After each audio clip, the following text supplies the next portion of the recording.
It's Friday, September 22nd, 2023.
Let's start off with our traditional shill segment.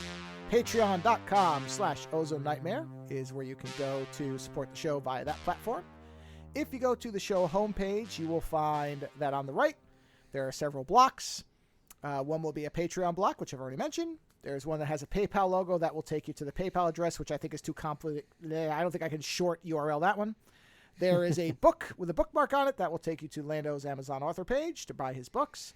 You'll see a skull that will take you to my link tree with all my art links, which, because now there's a million different things, now that Twitter has erupted into, chaos, now I have to add more and more things to that, and it just gets longer and longer. But at least it's one central location. You know what? I realized something funny about Twitter the other day that I was like, that's not good. Yeah. I always like to find when websites do things that they don't realize if they're giving things away. So there's a lot of artists who don't They don't want to post the full-size images of their art, right? Because they want to hold on to it. They don't want people... Right. I totally get it, right? But did you know that if you do a Google search for people's art... So you literally do a Google image search for people's art, and you attach the word Twitter to it, right? It shows you all the art people have posted on Twitter. Yeah. And then through that little system, you can download the full-size images of their art. You get it uncompressed. Okay. There is something that most people who are even mildly technically adept know, which is that most people who aren't don't know the fact that if you post something and it looks small and you use the full size, you can get to that image. Just most people aren't aware of that. Yeah, no, it's the same way that what is it like? Displate does this thing where they don't want you to see their limited images, so they put this thing over it, this fog, right? Yes. If you copy the image and paste it in a text message or something like that, the image pops up without the fogging, right? And it's maybe that's just me. There's lots of stuff. People also seem to think that when they upload a YouTube thumbnail that there's no way for an outside user to get it. Yes, there is. It's very easy. Yeah, you just have to know what to paste. The other day, Men's Health. So as a Men's Health and Outside Magazine, a lot of these have the paywalls up on them now, where they give you 3 free articles or something like that. Yes, which there are plugins for almost every browser to get around. Dude, those. I realized the other day that if you just want to read an article, you just put it in Reader View, and I only keep Safari for this. You throw it in Reader View, and Reader View for some reason destroys their ability to stop you from reading more of their articles. Well, doesn't Reader View strip the images out? No, the images are still there as long as they're... Actually, you know what Reader View does? It strips out the advertising. It strips out everything. Well, all right, so then whatever they've got tied to that is what's doing it. So I was going to say, because it's got to be disabling something in there. Yeah, so what you end up getting is you get the article with whatever relevant pictures, right? Like basic pictures. You're not going to get a ton of them. But the basic pictures, you get the article... And then you're just oh, okay, I guess I didn't have to, and it's just, it's amusing that there's these very basic tools out there that sidestep all this kind of, Yeah. I know. There's lots of anyway. But yes, a lot of people don't know that. Sorry, Twitter. Yes, that's where I got off. No, so I was just saying my link tree gets longer by the day because I have to put different things in there because, I mean, Yeah, thankfully, most of the people that I follow on Twitter, for the most part, are off. So at some point, I will be deleting that account because there's just nobody posting on there anymore, so it's fine.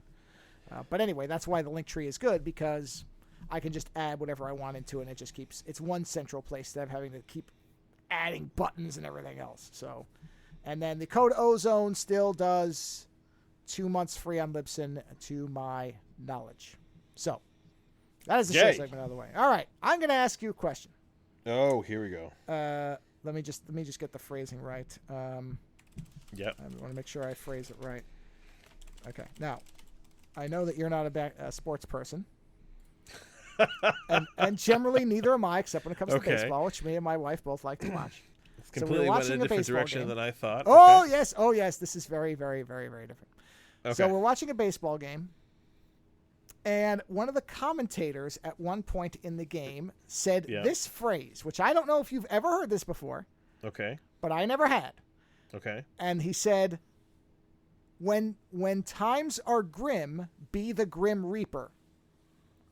Now, the context... Wait a minute. Hold on. Have you heard of this? Hold on. I heard this phrase before. Okay. Not only have I heard this phrase before, but I derived my phrase, be the bad guy. Okay. From that phrase. What is your understanding? Okay, so the way I learned that phrase, I don't know what the sports, but the way I learned that phrase, I can't remember where I learned it. It's kind of one of those things. It's in my vernacular. You know what I mean? Like I have a whole lot of weird phrases. But the whole idea was, for me, it has had several meanings. Which is one, when you are scared, don't be scared. Make yourself the bad guy, because if you're the bad guy, you're the person that everything else should be afraid of, right? And the other version of it is basically it's a modifier of when things get tough, like that phrase, when things get tough, the tough get going. Yes. Which is essentially the harder things get, the harder you need to get. Yeah. Okay. Those are this is fast. All right. So when this phrase was said, I got really hung up with it because my understanding of that phrase is what yours is and what most people's is, which is somebody said, here's another way to say it. When things get shitty, be the apex asshole. And I'm like, that's the Grim Reaper to me is a negative person. It's a negative persona. It's essentially, if you're in a situation that is that bad, then you need to be that bad to match the situation. Okay. Right? And my wife took it as, oh no, that means you should, strive to excel and to be the best. And I'm like, I don't think so. Well, hold on. Okay. So this is the disconnect between the two of you, right? Sure. You use the phrase apex asshole, right? Well, that's what I read somewhere else, which was that's my understanding. No, I know, and that's the thing is that what it means essentially is it's kind of like you're both right. In attempting to be taking the phrase when things get grim, be the Grim Reaper. Essentially, when things get bad, you need to excel at being the worst, at being more horrible than everything that you're up against. Okay. See, and that's where for me, and I'll tell you why that phrase seemed like the wrong phrase in this context. Now, here's another thing where my wife and I are very different. I'll give you an example. Right? When it comes to sports, I tend to be much more savage in my assessment of things. For example, actually, I can take it out of sports. I can put it into board games. There's a reason my wife and I do not play Monopoly anymore. Right? Nobody. There's a reason you never play Monopoly with loved ones. Well, yeah, and that's the thing is when we played a few times, I was merciless, and my wife thought I was being unnecessarily mean in the fact that I wouldn't let her get a free run on, say, if I owned the whole strip on one side. And I'm like, no. Like, that's not what this game is about. I don't put my boot on someone's throat to be nice to them. We've played Uno with your wife. I know we have. She must know, like... Yeah, but you know what? When there's other people involved, it dilutes my savagery. When it's just us, it's in pure force. I don't know. I've played Uno with you. Oh, no. You're pretty vicious. Well, yeah, but there's others. It's diluted by the presence of others. I can tell my listeners right now that Joe and I have played Uno with some of my friends and gotten people so pissed off that they literally put their cards down on the table face up so we could see them because they had given up. Yes, correct. Not to mention, not even getting into the commentary, the shit talking around Uno. No. That's which has got really the fun part. I know has challenged someone I grew up with, challenged their relationship. And made me very happy that I was not driving back in the car with them. No kidding. So I have some idea of what your board game. And that's the thing. Whereas my wife doesn't like it when fans at baseball games boo players who aren't performing up to their $4 or $5 million contracts. So I'm hold on. Let them do what they can. Yeah. See, my mindset with this stuff, and here's the thing: I don't watch sports. I don't watch sports because I don't. Listen. I'm going to put this in another area of that it makes sense. Pornography, right? Sure. Because honestly, it always comes back to pornography. I don't watch pornography because I'd rather be doing that than actually fucking. I'd always rather be fucking. But I'm in a situation... You wouldn't rather be doing that. The way you phrase that made it sound like you prefer pornography. I'd rather be having sex. But sometimes I can't, therefore I watch pornography. It's like, why go to a topless bar? I'll just stay home. I kind of think of sports in the same way, for me personally, which is that why would I watch sports rather than go physically do something? Sure. But therein, if you're going to watch sports, right, I believe that Major League Baseball, basketball, football players, they deserve none of your pity because they get paid so much money to play fucking games. Yes. While so many people are starving and can't afford rent. So no, fuck them. Well, and see, let them be booed. Let them swing to the whim of the fucking mob. Right. I'm sorry. You're getting paid millions to play games. I'm with you there. Boo away. No, I'm with you there. See, and this is this is a harsh dividing line between the way my wife and I approach things. I'm a Yankees fan. She's a San Francisco Giants fan. No, I like the Giants too. But the thing is, the Giants are one of these organizations that try to be very, California hippie, I guess, that everything's good and blah, blah, blah. And that's where when somebody says this phrase, I'm like, this is not what you like in a team. You understand that this is what the Yankees do. This is savage, cutthroat, throw the baseball at the guy's head type of thing is what this phrase means. And she thought it meant, she interpreted it as, no, just excel. And I'm like, no. The Grim Reaper is not excel a protagonist. At being terrible, essentially, yeah. Right. That's why I got hung up on it. Break their legs if you can, as long as the ref doesn't see it. Yes. And she said, oh, you're overthinking it. And I said, no, I don't think I am. This is bad news Bears territory. Right. Yeah. Right. Yeah. All right, so okay, yeah, that's what I was curious. Because the Grim Reaper is not the good guy. The Grim Reaper is the most bad guy. That's what I said. I said the Grim Reaper is death. This is not the person you aspire to. He wants you to be Darth Vader in Rogue One. Right. When things seem bad, get in that hallway and kill everybody. This phrase, if it was said to baseball players, would mean that the pitcher should drill the batter in the head, so that they can't play anymore. That's what this means. Depends. No. Because that's the worst thing you can do in baseball is to throw a baseball at somebody's head. Kill the batter. Okay. Well, yes, obviously killing of any kind is not. But there were. No, but that'll take you out of the game. If you get hit in the ball, that'll take you out of the game.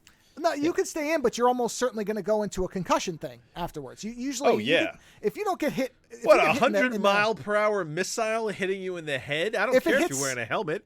No, that happens. In fact, it happened in a game we were watching today. If it hits the ball, helmet, I mean, jeez, when it hits the balls. Remember that guy who got hit? I saw video clips of that. You think that? Let me tell you something. It doesn't. That doesn't happen. They stay in. But the thing is, if you get hit in the bare face, yes, you are probably going to have a broken face and you'll come out immediately. That's different. If you get hit in the helmet, you usually stay in the game unless you really got hit the wrong way. Yeah. But then you're almost immediately going to go on to the concussion thing for a couple weeks. So the big thing here is that your wife doesn't understand why you're far more brutal than she is. She didn't understand why I reacted to that phrase with, I don't think that's a good thing to be saying. She thought she saw it completely differently. And I'm like, I don't know why this, If one of the Yankees commentators said that, I would have been like, yeah, he's I, right. I wonder if it was just an off-the-cuff thing. He didn't even think about it. Well, He just pulled on whatever phrase, any euphemism he had in his head. He, as a hippie Giants person, because he was a player and now he's a commentator. Just did like a lighthearted version of I it. think he applied California logic to what that phrase means without thinking about what that phrase means. And that's what I'm saying, is that's why I reacted so weirdly, and especially because this guy is a generally very peppy and he's a nerd, really. He's into Magic the Gathering. It's like if he was like, well, you know what they say when things get tough, kill them all and let God sort them out. That's what yes. That's almost like, well, if they've got their boot on your throat, then shoot them in the face and kill their children while you're at it. And you're like, yeah, do your best. Like, whoa, and you're like, yeah, but don't boo the players. But don't boo the players, guys. Come on. Right. Good. Okay. So we see. That's what I thought. You're overthinking this. And I said, well, of course, I overthink everything.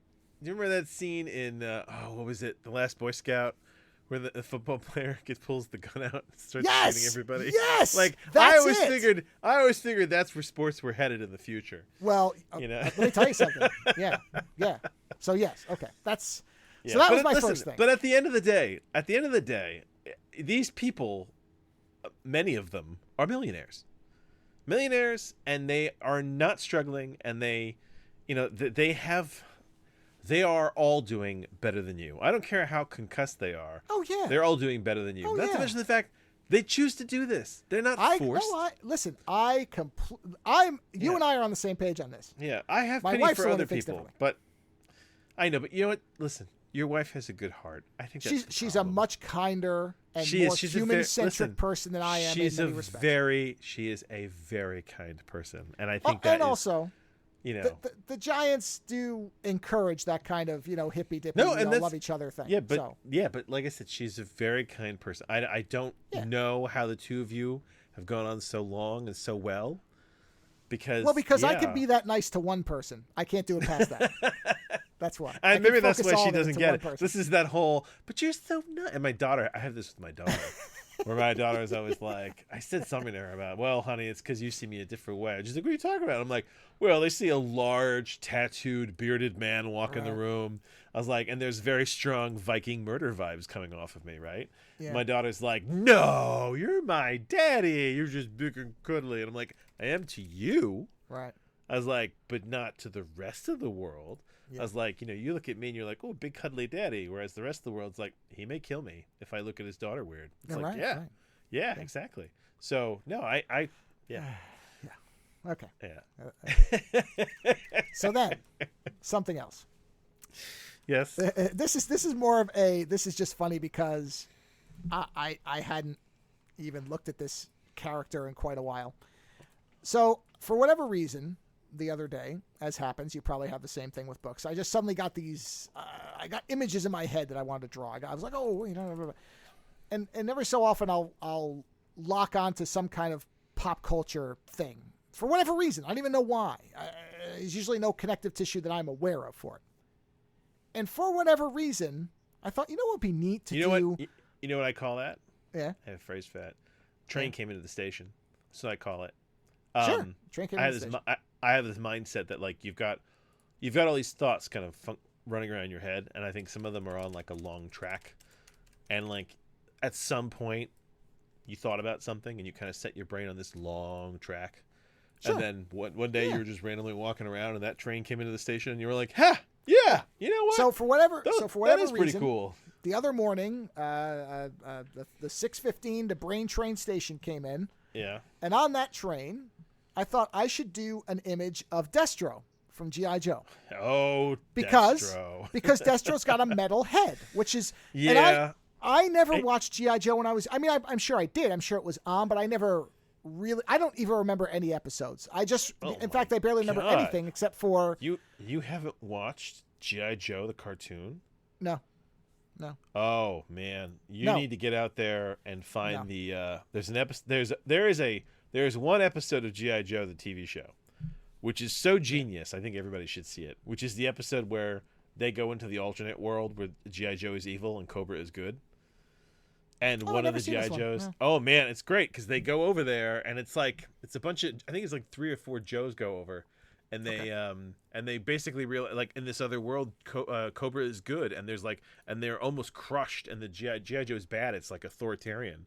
And the end of the episode was that one of the GI Joes stays with the Baroness to help save the people in this world, and the rest of the Joes go back. And as a kid, it blew my mind, because it was the first time I really saw an alternate universe type of mindset, where I was like, you know, I hadn't at that point I hadn't watched Star Trek because I was a kid, so I hadn't gotten the Mirrorverse. It's very much a Mirrorverse thing. But imagine if you were watching Star Trek, and at the end of the episode, before they go back, Scotty was like, you know what, Kirk, I'm staying behind, and I'm gonna help the Klingons. Well, didn't that happen in one of the Mirror Universe ones? They never left anybody, did they? Did they? That's a good question. I don't think they ever left. They never left leave anybody. Yeah, they never left a named character. Maybe you're right. Maybe they didn't. I don't remember. Yeah, but either way, yeah. I actually, I mean, other than that, the G.I. Joe cartoon was very silly. Nobody ever died. Lots of laser blasts. But the other thing is, fucking Destro. Destro always came off like a pimp to me. He always, like, depending on how they did him, he had that medallion and the big fur collar and the shiny head. There's just something very very pimp about him. Yeah. Well, this is the thing, right? So I started drawing because the head, I don't need a reference for the head. It's a steel bald guy. Like, it's just a bald guy. So I have a program that I can use to reference that. So I'm like, okay, I do the head, but I don't remember anything besides the metal head. Does he have I assume he has like an outfit or something. You don't have you just don't see, you don't have the image library that I do for No, G.I. Joe. well, because I was never into G.I. Joe all that much, right? Like, what was when you were a kid? What was do you remember your female action figures? And this is important because anybody who played with toys when they were a kid, right? Well, especially it would have figures, to have been. You were. I'm speaking mostly for the male experience. Sure. You were never big on the female figures, but there were always female figures you let through because there was something cool about them. Well, I remember, what was her name? Tigra? What was Teela. the Thundercats? Teela. No, Chitara. Yeah, Chitara, yeah. I remember Chitara. Oh, man, you know what? They made so few Chitaras when I was a kid. I never had one. Yeah, because the two cartoons I was into were Mask and Thundercats. Were there any women? Were there any women in... Yeah, there was. Yeah, and I think, and that's a great thing right there. So Turtles, right? April O'Neil was not a combat character, right? No. So, like, if you had an April O'Neil figure, she was always the damsel in distress. Well, you know what's funny? I always forget she was even there because I always liked the Turtles. Yeah, well, there you go. Whereas with G.I. Joe, you know what? I know what my female. It wasn't a figure though. It was Bonnie from Knight Rider because she was the tech woman. Oh my God, they did figures for Knight Rider? They didn't, but that's who I remember. I remember liking Bonnie because she was because she was always yelling at Michael and she kept the car running. So she was better than Michael was. When I was a kid, most of the female action figures that I were allowed kind of into my boyish inner universe were G.I. Joe characters like Lady J, Scarlet, because Scarlet was like a badass who ran around with snake eyes. And Lady J was always around with Falcon or what was the other guy's name? So, but there was a lot more female characters. And they were a lot more badass. So I remember having a lot more female G.I. Joe figures because they just brought them into the mix, and they weren't damsels, like fucking Baroness. Like can you think of a lot of like adolescent boy properties of that time period where one of the main villains was a female? Where the main villain was?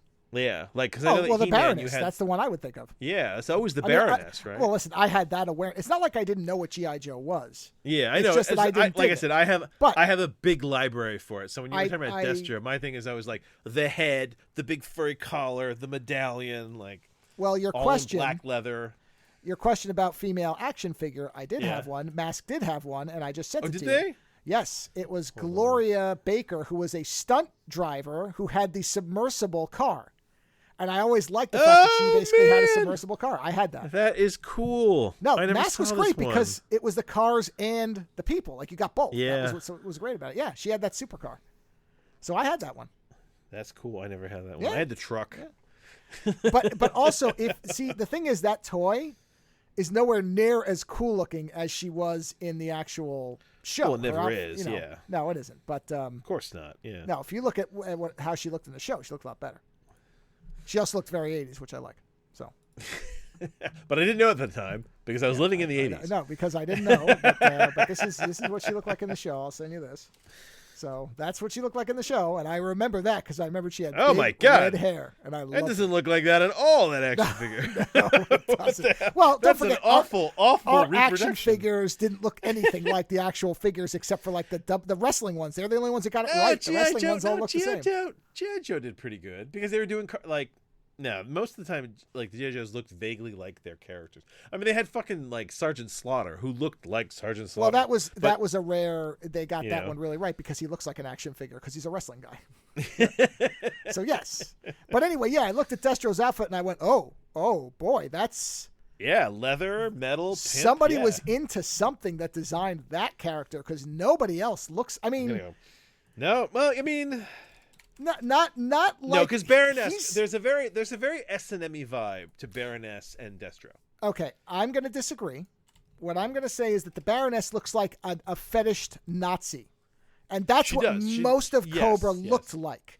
Black leather and red and black, which is, and I mean, Cobra Commander at one point had what was essentially a KKK mask without the point. That draped mask when he wasn't wearing the helmet. That's a KKK mask because they were supposed to be Nazis, but. Destro has a choker that is metal with studs on it. He has a collared leather shirt that goes to his navel. It wasn't a collar. That was literally where his head was bolted on.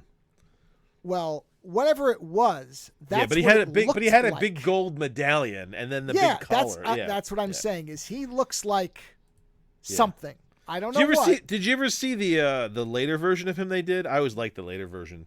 Yes, I did. Yeah, and, with the gold head and the shoulder thing. Yeah, I don't like the gold head as much as I like the metal head.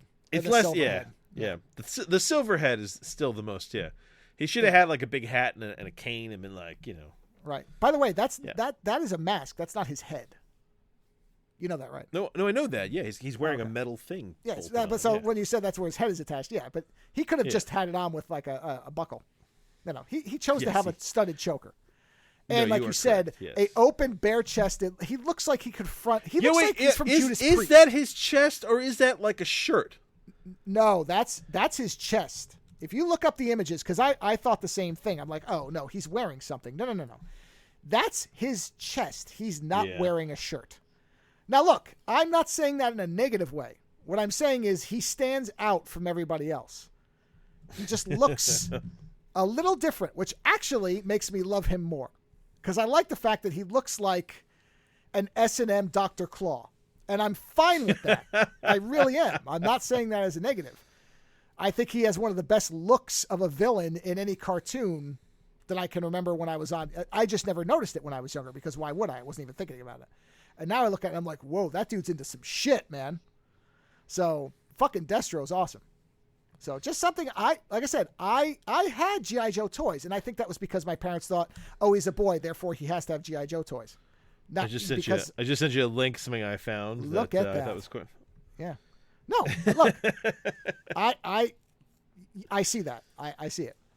So I just sent Joe a picture of Pimp Destro. Yeah. If you haven't looked at Destro since you were younger and vaguely remember him just having a metal head, take a look at him. He's got more going on. No, see, and that's the thing, because G.I. Joe is a thing of mine growing up.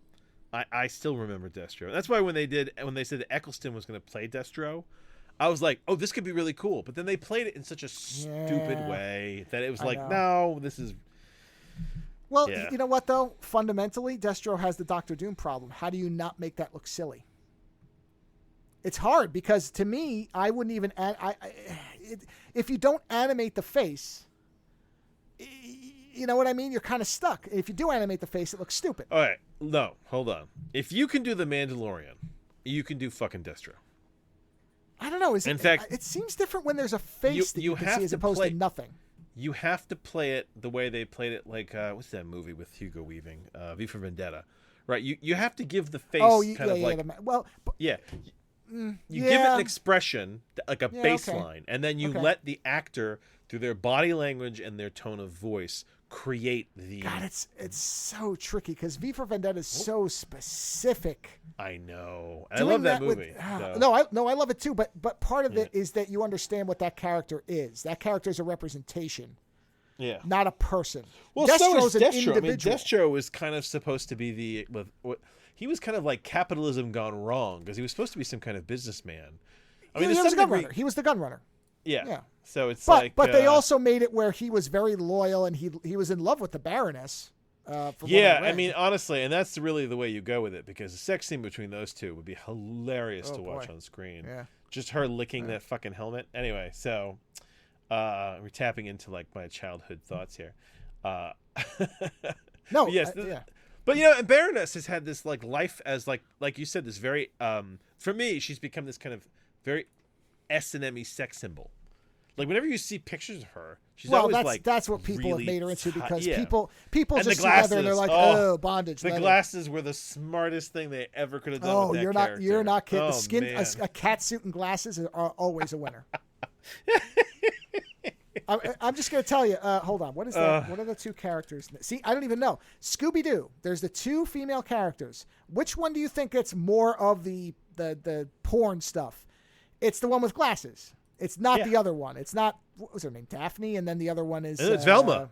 It's fucking Velma, man. Velma's the one you see everywhere. 100% Velma. Yeah, that's what I'm saying. You know, and that's because you listen. This is two nerds. You're talking to two. There's two aging nerds. Yeah, nerding.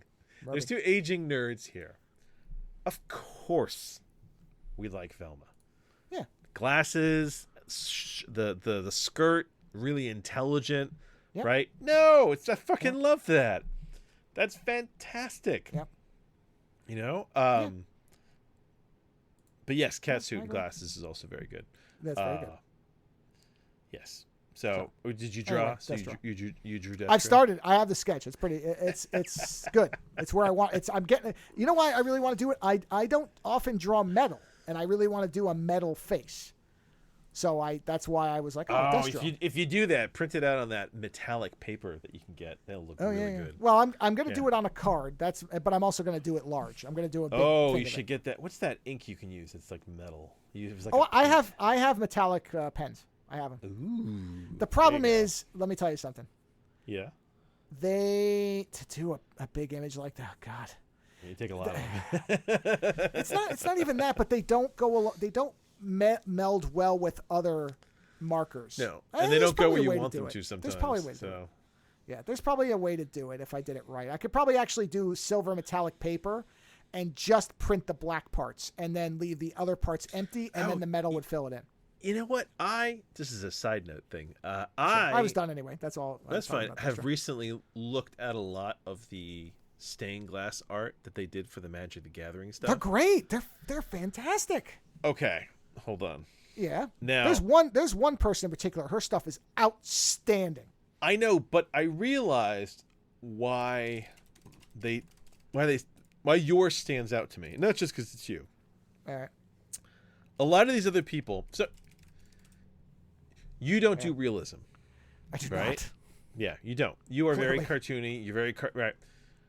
But when you did your stained glass, the way your mind works is you looked and you said, "Oh, what does stained glass look like?" Right? Mm-hmm. And so you actually made stained glass windows, something that could very easily be converted into stained glass. Well, and you gave it a stained glass effect. Yes. Whereas I found that a lot of the Magic the Gathering art, it's very much people who want to do realism and then trying to lay it down to some kind of geometric. Oh, and then they just inserted lines over it in some cases. Yeah.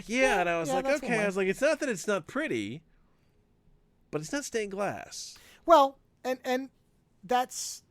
I completely understand that, because there's my card. It came up when I did stained glass. Yeah. That's cute. And the only reason I bring that up is because like my wife does glass fusing, so she's always been interested in stained glass, which is different from the glass fusing, but she's been interested in it. So we've talked about it a lot, and we've looked at the tools and kind of the patterns to how you'd make it.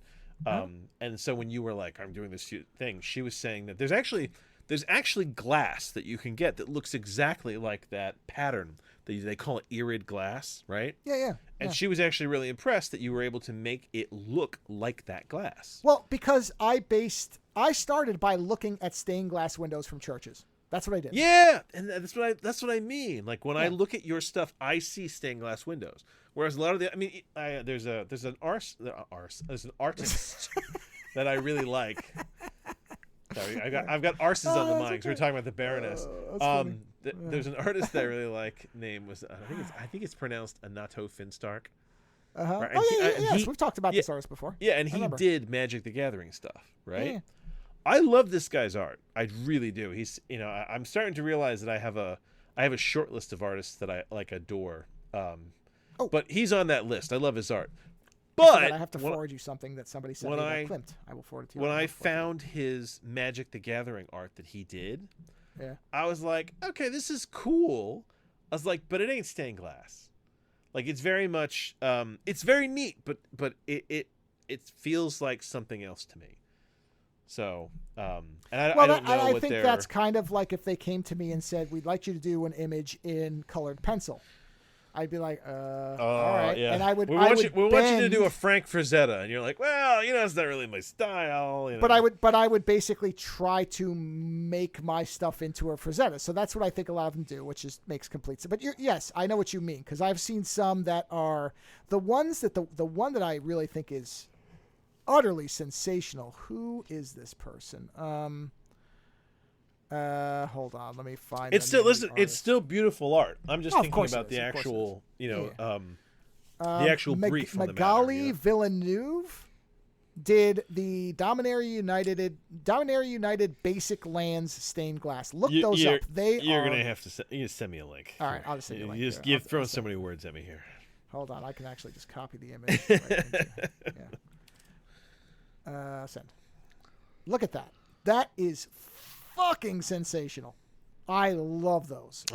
Yeah. No, and that's what I mean is that those look like this person did break those down into an actual window. Yes. Yeah, that's gorgeous. Yeah. There's a couple of artists that I follow and I've talked to and I just gush over their stuff because they're so good at it. You know what? So.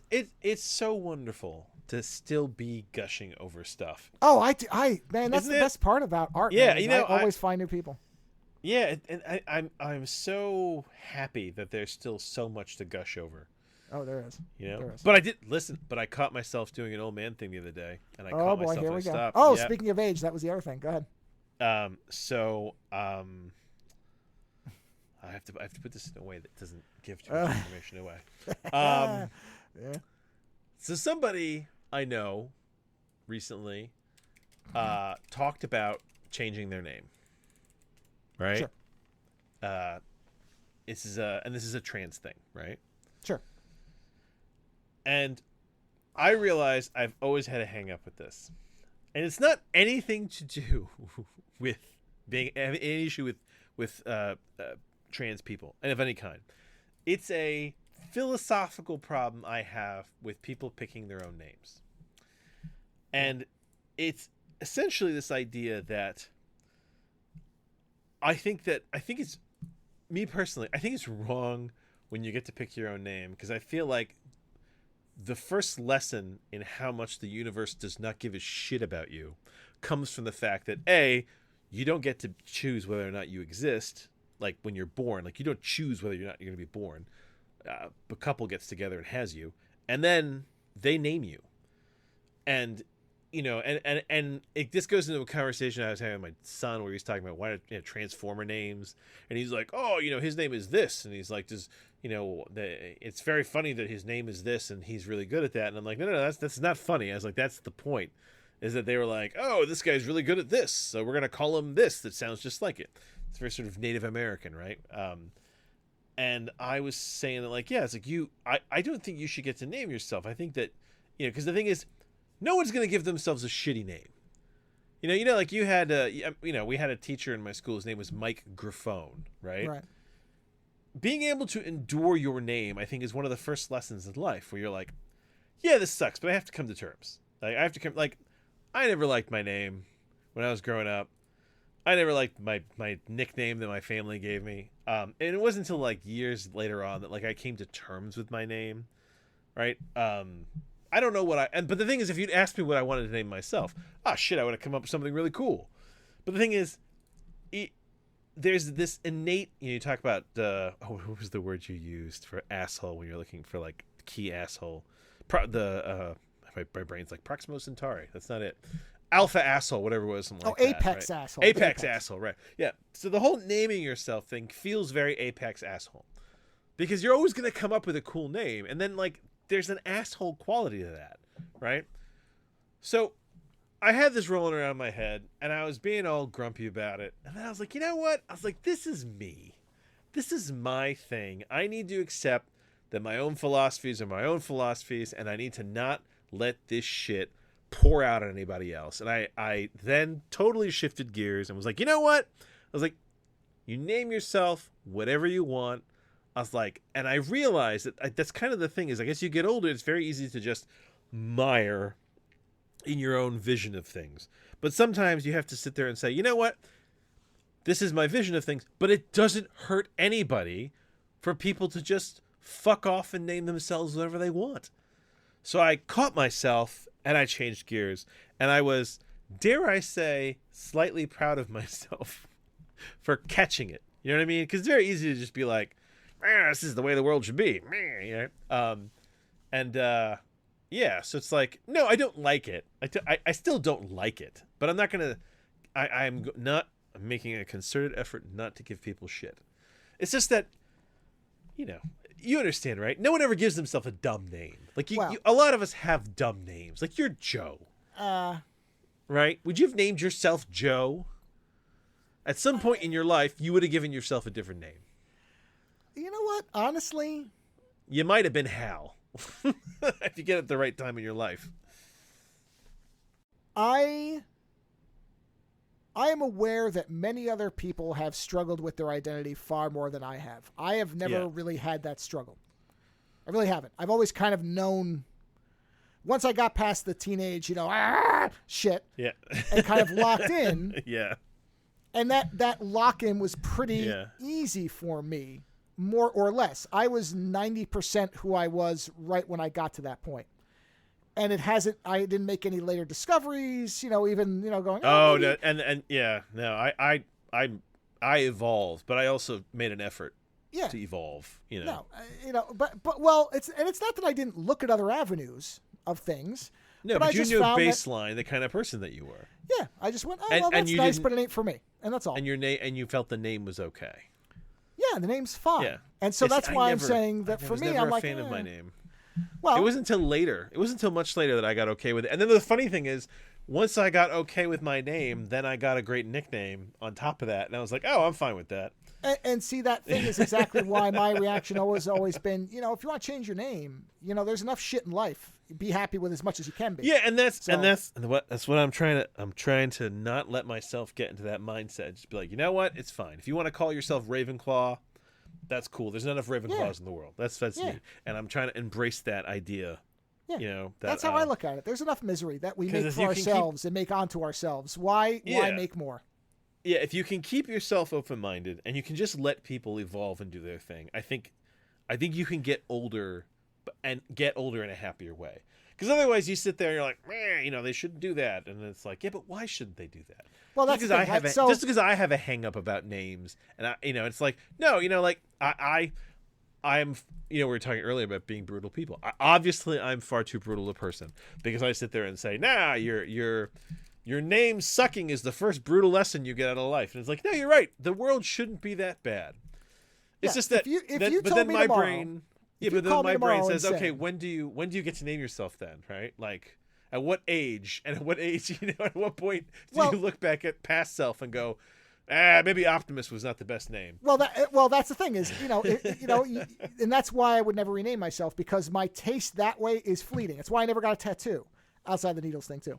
It's because if I got a tattoo I wanted to get at 20 or 25, I'd look at it now and go, oh God, why did I do that? Oh, and the thing is, and luckily for me, is that my tattoos, their meanings can change as time goes on. Yeah, for me, I would just be bothered, especially if it was off center. Oh, forget it. I would never not be bothered by that. So if you called me tomorrow and said, the canvas is imperfect. Not in my world. Let's put it this way: imperfections I didn't have control over, I can accept. Those that I created, I cannot. So if you called me and said, I'm going to change my name to Honeycup Gorpdick, I would be like, oh, that's great. Gorpdicks. Not enough Gorpdicks in the world. I would hang up. I would look at the air and make a face, but I would never tell you. You know, my wife and I debated changing our last names. Did I tell you about this? What, to Gorpdick? No, not Gorpdick. Oh. No. So when my father passed away, my wife and I were talking about how when there's my mother is kind of the last connection I have to my siblings. I don't really have a connection to my siblings. Sure. And my wife and I were joking around about how one day when my mother passes away, I'm not in a rush, believe me. She's the one family member I really, really like. That we should change our last name and just kind of disappear into the world. Yeah, why it not? was just a joking conversation. But my wife was like, what would you change your last name to? Like, if you were not going to be. See, that's the trick. What would it be? And immediately, the first thing came out of my mouth was Blackbeard. Well, that makes sense. But was your wife on board with that one? And my wife was like, "That's great." She's like, "I'll be Blackbeard." All right. Well, then you're set. And then my son and my daughter were like, "Yeah, like Blackbeard's awesome." Well, you lucked out. You hit it on the first try. Why not? But that's exact. But it sets off that. You know what the problem for that would be, right? The problem for that would be Social Security card, driver's license. It would be all the shit attached. I know. You got to change everything. But what I'm saying is, it set off that asshole thing where in my head I was like, yeah, but of course you're going to give yourself a cool last name because nobody wants the last name, like Gorpdick, right? Well, right. But to me, I'm like, why is that bad? Why should anybody have a shitty name? I know, and that's what I'm trying to say is I'm trying to change the way I think, so I'm not so brutal. I accept that we, things can be, listen. Tomorrow, a meteor could hit Earth and fucking vaporize us. Right. The least we can do, just like you said, is make it a better, more humane place. That's what I'm saying. Support each other, allow people to be stupid, make mistakes, right? And if you want to be a Gorpdick, you know what? Yeah, be a Gorpdick. You can be a Gorpdick. Yeah. Be a Gorpdick. But I just thought it would be really cool to be a Blackbeard. That'd be fun. But my beard's not black anymore, so I Oh, that's okay. I mean, look, you think, well, actually, Blackbeard died pretty young, right? So he probably was, but I was going to say Blackbeard's beard probably wasn't black at the end. So yeah, who cares? Yeah. So you were going to say something about getting old, weren't you? Oh yeah, yes. Lando was asking my age before the show, and I said, oh, have you not? I said at 45 they've changed some things. So now I don't know if it's like this everywhere. Yeah. In California. Yes. Now they post this little thing in the doctor's office, and as far as I understand, it's universal because I've seen men and women on it. Okay. But essentially, it's stages of life now, where they basically kind of tell you at different intersections like what to expect and what tests you're going to have, and the things you got to watch out for. And it's hysterical because I think it's 0 to 25. Remember, don't let them define your reality. No. Well, this is medical. This is science. This isn't, No, okay, hold on. There's always outliers. And that's the thing to remember, is they're giving you averages. Of course there are, but what they're saying is, yes, you have to watch out for high blood pressure. That's not outliers. I know, but my problem with medical science is that they tell you what's wrong with you, right? But then they don't give you any, other way to do things. You got high cholesterol, take a pill. Really and you're like, I don't want to take a pill. Is there another way to fix this? No. This wasn't really that. Okay. This was more of, you're going to get these tests because this is what you're at risk for. It's kind of that. Because I switched doctors recently because I moved, right? Yeah. And I went to my doctor and he was like, "Have you had a tetanus shot?" And I was like, "No, I should probably get it." He's like, "You want to get it today?" And I was not in the mood to get it that day because I had other shit going on. I was like, "No, I'll get it. I'll get it when I come for my physical." And then you know what he did? He proceeded to show me photos of people with tetanus. Wow. To try to try and shock and awe me. Yeah, they shouldn't do that. So you know what I did?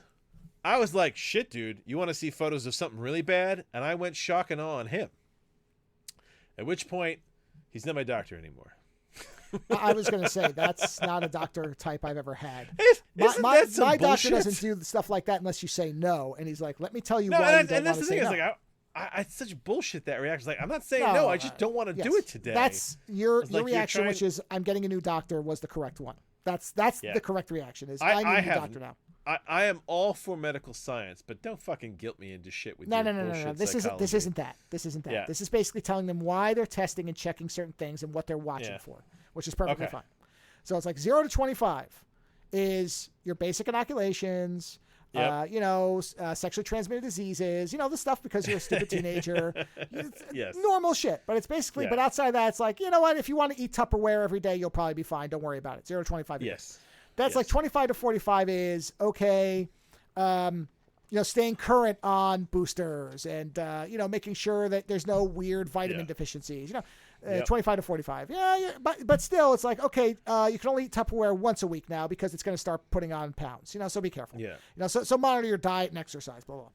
And then you get to 45 to 65. And that's where it's like, well, it's the beginning of the end now.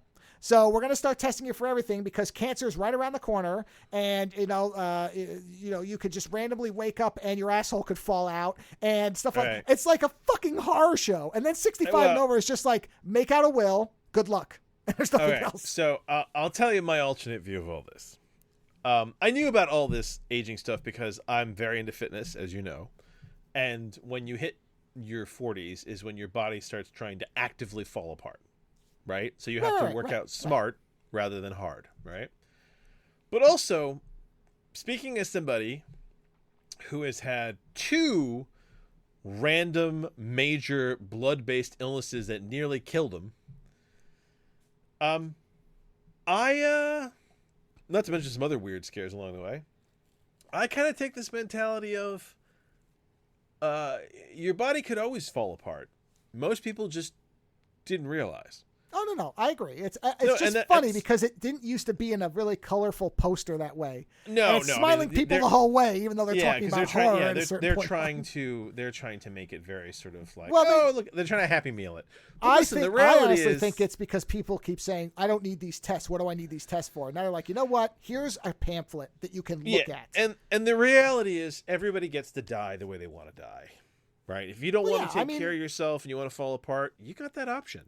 Yeah, the biggest health scare I ever had was I think, my 19 siblings, when I got an infected toenail and I got blood poisoning and didn't pay attention to it for 3 days. And they were like, moron, your blood is calcifying in your body. When I was in elementary school, I had a blood platelet issue where my body stopped healing. I was in a hospital for almost a month when they were doing all this like blood therapy and the thing was like, because my parents were both full-time working parents with 2 other kids, I spent a lot of time alone in a hospital. Let me tell you, spending a lot of time when you're in like 3rd grade alone in a hospital with being told that you can't fall, you can't hit, you can't get a cut because you could bleed to death. Right. It puts a really fine perspective on your vision of health and the fragile nature of life. Yeah. Maybe that's colored the way I see things. Well, but the way I assumed that we were always pretty killable, Yeah, I don't want to make this out like it's a scare tactic. It's just funny because it's spelled out in these slices, and it's very funny. But the thing is, if you want to be healthy, we do live in an age where there's a lot of, we'll call them conveniences. Well, and I think that's what they're trying to point across is that, yes, there's lots of things we can't account for, but these tests are made to try to catch this stuff early so you survive, and that's when you're fine. younger. When you're younger, you can be healthy with very little work. By default, most times. Yeah. When you get older, you got to put some work into it. You can be, if you want to be limber, you got to stretch and do some yoga. You want to be strong, you better hit those weights. When you were younger, you didn't need this stuff. When you get older, you have to want it. And I think that's what's fascinating about getting older is that you have to want it and you have to do the work. And if you don't, then your body will fall apart and you will, you'll die more quickly. My mom is in her 80s and she's still a marathon runner. My father was almost 90 when he died. And let me tell you, you met my dad. He was not the type to stop. He had COVID.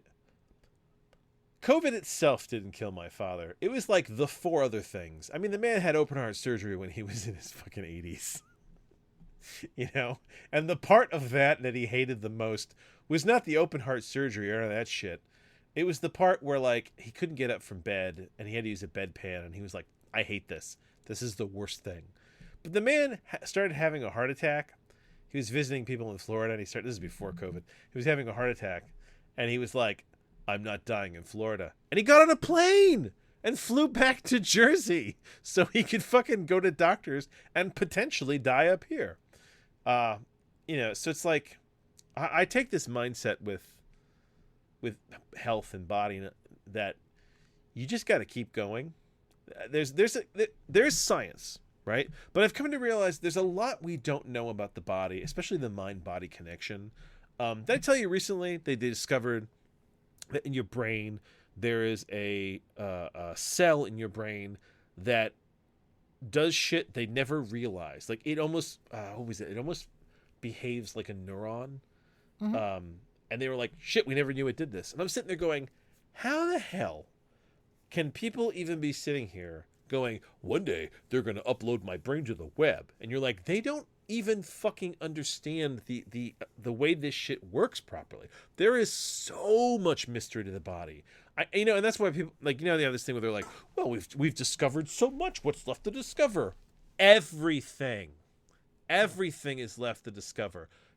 Technology, science, it's not moving fast enough as far as I'm concerned. Yeah, sure, there's a new fucking PlayStation every couple of years, and the computers are getting faster. But we still don't understand how the body works. A lot of our stuff is based off, only so much science. And we're living in this age where scientists are beginning to be sort of kind of shunned. I mean, and I know in this country, there's a whole party that's dedicated itself to being anti-science. I love science, but don't think for a second that we know enough. We'll never know enough, and we need to know more. And especially with health. Dude, I'm not convinced that these bodies weren't made to go longer. I'm not convinced that to some degree we're using them wrong. It's kind of like getting a really nice car, right? And then never changing the oil and never getting the engine checked and and then having the thing crap out after a couple of years and being like, I don't understand why my car's dead. And you're like, well, if you don't know how to take care of it, then it's not going to last. No matter how you drive it, you have to know how to take care of it. And I just don't think we know yet how to take care of these things, these vessels. But there's hope. People are still exploring. People are still doing research. And, my mother's is 80 and she's still going strong. And, she's a vegetarian runner. But we know what? She smoked till she was in her 30s. And when she was in her 20s, she drank like a fish and she was a painter. So who knows? Who knows how it works? I mean, the mind-body connection is not to be ignored, and it throws science off a bit because, this is the whole placebo effect, right? Where it's like, why is it that if you take a killer bee and you put it with honeybees, it'll become a honeybee. If you put a honeybee with killer bees, it'll become a killer bee. You're like, well, shit. That says to me that there's more going on here than meets the eye. There's a Hasbro toy reference for you. And it's like, yeah, we were saying earlier about how you can still be amazed and perplexed and be so enthusiastic about new art and new artists that you're. Yeah. I feel the same way about science, and I think that anybody who don't think we know it all. Yeah, we don't know it all. Yeah, but we're always looking for more, and I think that's great. Sure. And I know that in my vision of an ideal society, science plays very heavily into it. But not just hard science. I think the thing is, that whole idea, anything can become anything can be ruined by zealotry. Of course. Right? And science is no stranger to that either. Because there's people who sit there and be like, oh, you got the hard science and it's this. And it's like, yeah, but there's constantly new science. So you can never say anything is for sure. There was a time that is bound by is defined by the boundaries of knowledge. Yeah, and you have to allow that what you may know today. We can find second gravity tomorrow.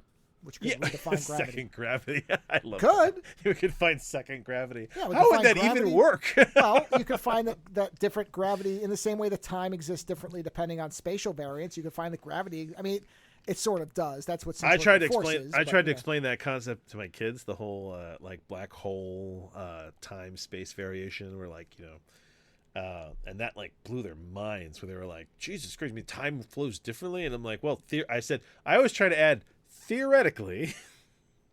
As far as we know, that's what. Yeah. As far as we know, but we don't. We also don't have a black hole at hand, which is good thing. But I always try to leave the door open for the fact that there's so much we don't know. Yep. And because I was reading something recently where they had a photograph of the spaceship going to the moon, like the first launch, and then they have a picture of the Wright brothers, and they were like, "Do you realize that there's only what is it, 60 years? Is it 60 years? Yeah, something like that. Yeah, so something like that, like the first flight to going to the moon, right? And they're like, "Oh, technology is so is evolving so quickly," and it's like, yeah, it is, but it's not moving as quick as you think, and the technology, like we are constantly improving, but there's so much we don't know, and there's so much that we don't even know we don't know. I think I love that phrase, the whole "you don't know what you don't know." There's some like some of this stuff is now at such a point that like I marvel at some of these scientists and the level to which they're functioning to be able to understand some of this stuff. You know what I mean? Like you get these people who focus their entire lives on like these minuscule reactions in the brain. You know what I mean? It's baffling. And I hope that there's still lots of people like that out there that are entertained and interested by that. I was talking to my wife about how Star Trek is so important because so many people were inspired by Star Trek to get into science and to get into NASA and to invent things. I mean, Jesus Christ, you could pull out your phone and FaceTime somebody. Sure. Kirk didn't even have that shit. He had to put it on the view screen on the ship, right? But it's like there's, I think it was the guy who created the flip phone said that there was a part of him that really wanted to have the communicator from Kirk, that something you just flip open, Yeah. So it's like this is where fiction comes in to help push science, right? Where people dream and imagine, and then science tries to catch up. Right? So. Which, honestly, that's good that we ended up here because I had a question for you that I wanted to ask you, which shouldn't be a big conversation. I think it's a short one, but nonetheless. So I was watching recently the episode of Stranger Worlds where it's a crossover between Lower Decks and the animated Worlds. One, which is fantastic. It was a hilarious episode to watch. I thought they did some very interesting things with time travel and how scary time travel can be, especially when you have irresponsible people involved. But I realized that episode was directed by Jonathan Frakes. And I was like, holy shit, that guy's everywhere. And I thought to myself, you know what? Is Jonathan Frakes more important to Star Trek than Patrick Stewart? Mm-hmm.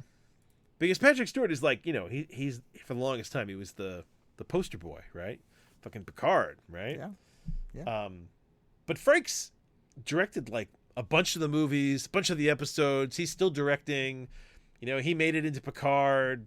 He's in Lower Decks. I mean, like, is Frakes the true poster child or the poster boy of Star Trek? Well, the difficult thing is, I think it's a chicken and an egg type of scenario, and I'll tell you why.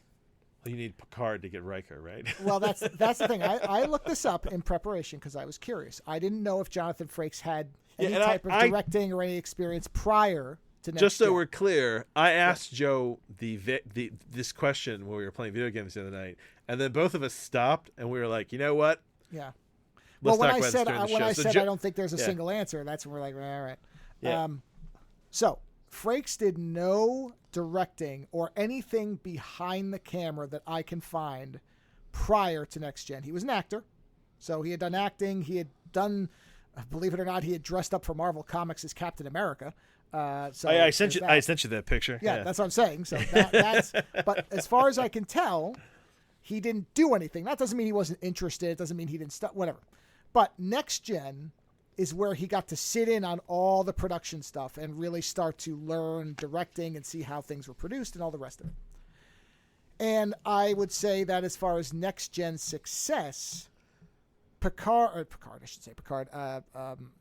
Stewart, from what I have read, was a large part of the reason why it was done in the manner it was done. He was very much of the, we're not going to fool around. This isn't a joke. We need to make the best thing we can make, which, didn't exactly sit well with people at first, I'm sure. He appeared to be a bit looking down his nose at certain people, but look at his background. You can understand why. If you have a bunch of people that are goofing off that are new actors and you're a Shakespearean, trained whatever, you're typically going to be, it doesn't sound like he was ever Shatner level asshole, but certainly he could be a bit, you kids don't know what you're doing to people. But I think that part of that is why the show, his portrayal is central to the success of that show. There is a reason why many people point to that character as the perfect example of the modern Star Trek captain, that he's held to that. And much of that is, the writing is, I'm not saying it's all Patrick Stewart. It isn't. The writing is what informs the actor, but the actor also has to be able to deliver that material in a way that feels like it is authentic. And the thing is, after the first season, after there's a first season, there's a feedback loop, because the writers start seeing their creation. Correct. And they start writing it for the persona. Yes. And then and so it just ends up feeding itself. But Patrick Stewart was Picard from the jump. But after was there. But after he held it like that, everything it just became more Picard. You know what I mean? Right, but in other words, easier. There are actors and characters that change and become better over the course of it. You see that with some characters. In fact, you could say Riker is vastly different after a couple of seasons. There is a reason that the beard correlates with how good he is. Once the beard comes in, it's a whole other kind of Riker, yeah. Yeah, and Michael Dorn's Worf is very different. There are, but Picard once they got rid of the tight pants. Although I will say Picard was good tight pants and not tight pants. But yes, for some reason, a lot of the characters seem to change a little bit. They always get more comfortable when they lost the tight pants. The only two that are for all intents and purposes the same in the last season as the first. If you look at the first episode, right there is Picard and Q. Those two characters are locked, and they don't change. The rest of them, some of them are closer than others. Like Data is actually quite different if you watch him in the first couple seasons to where he becomes later. Especially in the first season, he can have some weird episodes where you can see that they're saying, "Okay, do a little more emotion. No, do less." Yeah, and the argument is also that the character was actively trying to evolve. So. Sure, you could make that argument. There's an argument to be made, yeah. Yeah, but they kind of realized that they needed to play him a certain way, and then he stuck to that until they put the emotion chip in. So that's fine, nothing wrong with that. But what I'm saying is, Picard and Q, when you watch the first episode, they're there. Those are the same characters. There's nothing different. Not nothing, but those characters are fundamentally the same for the whole series. You don't see any waffling there. Whereas some of the other ones in that first season are a little rickety. Again, I don't care. I still watch it, and there's bad writing too. But if that steadiness is what the rest of the show anchored to, and Frakes got his production and direction, the ability to direct and start doing things from there and has carried it onward. I totally agree with you in the chicken and egg man. I'm not saying that you don't. I'm not saying that you don't need Patrick Stewart. Patrick Stewart was more important at the beginning of Next Gen. Frakes is more important now. Okay, but the reason for that is because they intersected. That's the straight answer. There you go. Yeah. So Frakes. Yeah. So as far as you're concerned, Frakes is more important now. Now, oh, absolutely. Yeah. Okay. Oh yeah. There you go. Because he's fucking everywhere. That's just it. It was so. Don't get me wrong. To me, it is a testament to Patrick Stewart that people stuck with him past those two awful Picard things and let them take a crack at a third. Oh Jesus! Because if I had been the exec watching the first one, I would have been like, "Yeah, we're done with that. Thanks. Yeah. Well, we'll do a TV movie and wrap your ass up because this sucks shit. Bye." No, and season 3 was just so good. Right. So. They obviously understood season 3 was good enough that I was willing to I'm willing to watch. I want more now with the Titan. And I believe Titan that Now the Enterprise. reason that there was a third season is because people said we cannot let this character end on the second season's ending. This is not good. We'd rather regress back to TNG and do something that's pure fan service, so at least they still like him, than leave it here. That is very powerful. Not a lot of characters command that. And that goes back to Patrick Stewart. So, yes, it's a synergy where one was more fundamental to, because again, people forget when TNG came out, most people who were fans of the original wanted it to fail. They thought it was an abomination. Oh yes. Oh man, we have short memories. Oh no, I never had that reaction. I loved that there was Star Trek. But I know for me, I didn't grow up on the original series the way that the hardcore people did. Yeah. I've never had that attachment to the original series. It was cutesy, and I watched the animated one because I was a kid. But did I really love it that way? Did I define my nerd personality around it? No. So when Next Gen came around, I didn't. I'm telling you, people, if you go back and read about what was going on at the time, it's fascinating because people were like, "This is not Star Trek." The same shit you hear now from fucking people about this isn't Star Trek. The same bullshit was getting thrown around when they started showing images of Next Gen and what it was going to be, and people went, "What? What the fuck is that ship? That's not the Enterprise. And what's a bald captain? No. How can a bald captain get women? This can't be." It's like they had so grafted. I'm serious. People had it was like remember when Daniel Craig was cast as Bond, people said a blonde Bond? Fuck that. It'll never work. You know what? This is going back to what I was talking about. Jackman Wolverine. Can't work. Tall Australian. Fuck you. No way. I know. And listen. On the Jackman thing, I stand by my line. He is not the comic book Wolverine. He's a great Wolverine, but he's not the comic book Wolverine. I will not stand by my line because I remember telling somebody, you watch, this is the death of that movie. It'll never go anywhere. I mean, and listen, the Wolverine movie, the Wolverine Origins, was an awful movie. No, I'm talking about the first X-Men. I said this himself, X-Men movie is doomed. There's no way this will continue. I remember saying that to somebody because I said, if this is their casting, this movie's fucked. It's not going anywhere. So much for a Marvel movie. That's it. And I'm an idiot, so yeah. And I was. I like the Jackman Wolverine. I didn't know if it was going to work, but he's definitely not the comic Wolverine, and I'll stand by that still. Well, yeah, but I mean, we haven't had a comic Batman either, really, or not. No, not really. Batman, no. And I've said that before. I mean, I cited the fact that Bale's Batman is the ninja Batman. But what you're talking about is a version of the character. You're not talking about the fact that the actor couldn't do the role, which is what I was saying. I was the asshole. Yeah, it's a version you were you want your version of it. That's all. Yeah, which will never happen, and I accept that. I wouldn't say never. I don't know anymore. After seeing the Logan movie come out, which is a movie where they killed brutally two of the main, to have Professor X be degenerating into madness.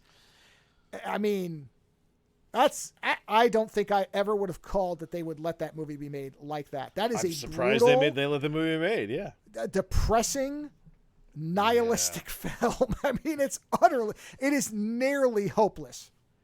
I know, but the whole would I have ever predicted that? No. His sacrifice goes on with his. I understand, but that's why when you say they'll never make it, don't say that. Yeah. They've made weirder things out of these characters. I watched Love and Thunder the other day, and I realized that there's a lot of people that are like, "Oh, Love and Thunder is not a good Thor movie." There's a lot of people who've turned down that movie. I love Love and Thunder, and I love it more when I rewatch it because this idea that, the ending for me is what gets me. Is that when Bale gets the opportunity to destroy things, in the end he just brings his daughter back. And it's like I love that idea that that last act of I guess it's a parent thing. You know what I mean? Either way, Listen, we all key in on different things. I just watched Starman today, and the part where he brings the deer back had me next to tears. I didn't care at the end when they were... Did you forget that part? I did. I haven't seen Starman in probably 20 years. I really haven't. It's not a movie I sit down and watch. You know what? This is a great seg. We're going to talk briefly about Baldur's Gate because I know Joe's got some good reviews. But we should totally talk about Baldur's Gate because talking about queuing in on different things. I don't know. to what degree you are recording the number of times that we reload the game. Oh, I leave them in. I leave them in. You leave them in? Yeah. I don't care. I don't care. Because there was a thing in there where we were trying to get a dog to go to our camp. Yeah, I've got that. And you were like, we're not fucking up this roll. Yeah. You're like, we're bringing him back with us. I believe the title of that video is "We're Getting That Dog." I think that's the one. Yeah. So it's interesting, like, you know, we both acknowledge the things that we queue up on. Oh yeah, and in that video, you hear me say, "Okay, you cannot tell him his owner is dead, or we won't get him." Yeah, yeah. You can hear the urgency where I'm like, "Stop!" I think I said, "Stop." You can't. So that said, I just wanted to quickly hit on the fact that we are now into. I think we're well into the beginning of Baldur's Gate because we're well into the very beginning. Yeah, we're well into the beginning section of the game, and we've had our ass kicked hard, a lot, but we're beginning to get to that point where we're pulling off some things that surprise even me. I know that last night we pulled off a. Well, this is the best. The best thing is exactly what we knew was going to happen. We got really lucky in the positioning where the characters ended up, not by intention. Yeah. I had about 18 different ideas. None of them worked, but we happened to be in the right spot. And how great is that to have a game where you're actually sitting there going, how am I going to do this? Yeah, I agree. This is why I wanted to play this game. I was dead set on it the whole time. I'm like, we're playing this game, man. How am I going to position it? And all these things that can affect how a battle plays out. It's just so funny. And the random shit that pops up in that game. Yeah, the devil that just comes out of nowhere. No, the troll and the orc fucking in the barn. Oh yeah, that too. Yeah. That I just walked. Like Joe was in the fight at that point. And I walked into this barn because I heard a noise, and I just walked into these two doggy styling it, and I was like, the look of shock. I will say this. I really enjoy the expressions on the characters' faces because my character always looks. We jokingly called her Sad Eeyore. Because she's always looks very sad and glum. But then every now and then something happens and the look of shock on her face is so priceless. I think your character has more of a range of expression. I don't know if it's like if it's an elf to tiefling thing. But yeah, I was shocked as hell when I walked. And I felt so bad that you weren't with me. Because you kind of knew it was going when you walked in there. But I would have loved to have you with me and walk in there and be like, what the hell is this? So, yes, we're well into the beginning. We're beginning not to get our ass kicked, although I'm sure there will be many wipes. Oh, there will. But it is still very good. Yes. And I think the more powerful we become, the more fun it's going to be. Well, the less we get our asses kicked, we've gotten our asses kicked, and it hasn't stopped being fun. We just find new places to go. I will say this: there's one fight in the game that we wiped like a bunch of times, and by like the 7th time, I think we did it 7 times. I was like, I'm done. Fuck this guy. Which now that fight, I'm wondering if we can do it. Oh yeah, it's because I have a horn of Jericho. Because we have the orc pack. So are they orc or trolls? Are those trolls? Whatever. Sure. I don't care. Hey, whatever. Yes. Yeah. Whatever. Yeah, I have a horn that when I blow it, these 3 giant, fat troll. I don't know. They're Jersey Shore beef stone men. I don't know. Whatever, my god! That would work. It's like they're Jersey boys. Yeah. Yeah, they sure are. Like, hey, what do you need, bud? What do you need, bud? Hey, what do you need? And they smash the hell out of everything. Yeah. So, so there's weird things in that game that pop up because that was a chance. Everything. It was. I do like the way they have found a way to make the game feel like life, in that there's so many chance encounters. Weird random stuff. If you didn't walk into this room, if you didn't cross and go over there, like you wouldn't meet these people and have these things happen. Yeah. So. Yep. That's all I wanted to say about it. It's still entertaining as hell. So, yeah. I'll talk briefly. Speaking of video games, since we're talking about it, I finished Prey from 2017. Oh yeah. Let me tell you something. Great game. Great game that you would have a lot of fun with if you had the time for it, which I know you don't. But it is. Yeah, I need like 10 hours extra in my day. I need 34-hour days is really what I need. Well, I will just say to anybody who may never have played it like I didn't, because all I can think is that I read bad reviews and trusted them when I shouldn't have, because I had the impression this game was awful. Yeah, or there was something else that came out at the same time. I mean, did you ever look to see? No, I don't think it's that. Else? I don't think it's that. I remember reading reviews that said this game wasn't good. I remember it because I had, it wasn't that something else was out. It was that I had a negative impression of the game somehow. And I don't even remember what the reviews were, but I remember reading something about them and I went, nope, this game isn't for me. And yeah, or it could just be that my taste changed. Look, I never would have played certainly Baldur's Gate or Wasteland 3 if I hadn't played Wasteland 2. And I only did that because I kickstarted it, not really realizing what kind of game it was. And then I'm like, well, I fucking paid for it, so I'm going to play it. God damn it. There was an RPG on Super Nintendo, I think. Huh? Do you remember with the dragon people and the dragons? And you had like, it was very much like a low level RPG. And I remember, and that game stuck with me because I ended up loving that game. It was so hard to learn. I mean, all I ever played of RPGs was Final Fantasy. Hold on. So unless it was that. Yeah, there's that. It was more Dungeons and Dragons. Let's see. Yeah, there were a lot of RPGs on the Super Nintendo in particular. So it could have been a lot of things. Yeah. I mean, there's probably games that are actually called Dragon something. I'm sure there is. Yeah, Chrono Trigger, sir. Yeah, go on. Yeah. So Prey is exceptionally good, and in a similar way to Baldur's Gate, but Baldur's Gate is obviously on a much bigger scale. Prey takes account of what you're doing. Your decisions actually matter in the ending. Now, I don't know how many endings Baldur's Gate 3 has. Prey, as far as I can tell, has 3. But essentially, you wake up. So I'm spoiling this for everybody who hasn't played it. But so if you want to skip this, you can skip this. You wake up on a space station, and your memory's shot, and you don't know what's going on, but there's alien things all over the place, and it seems like half the station is dead bodies. At which point you very rapidly start getting calls from your brother, who is voiced by Benedict Wong. Is that his actual name? The guy who plays... Hold on. Is it Benedict? I don't want to get his wrong name. Yes, Benedict Wong. That's correct. I had it right. He was in Doctor Strange. He was in the Sorcerer Supreme?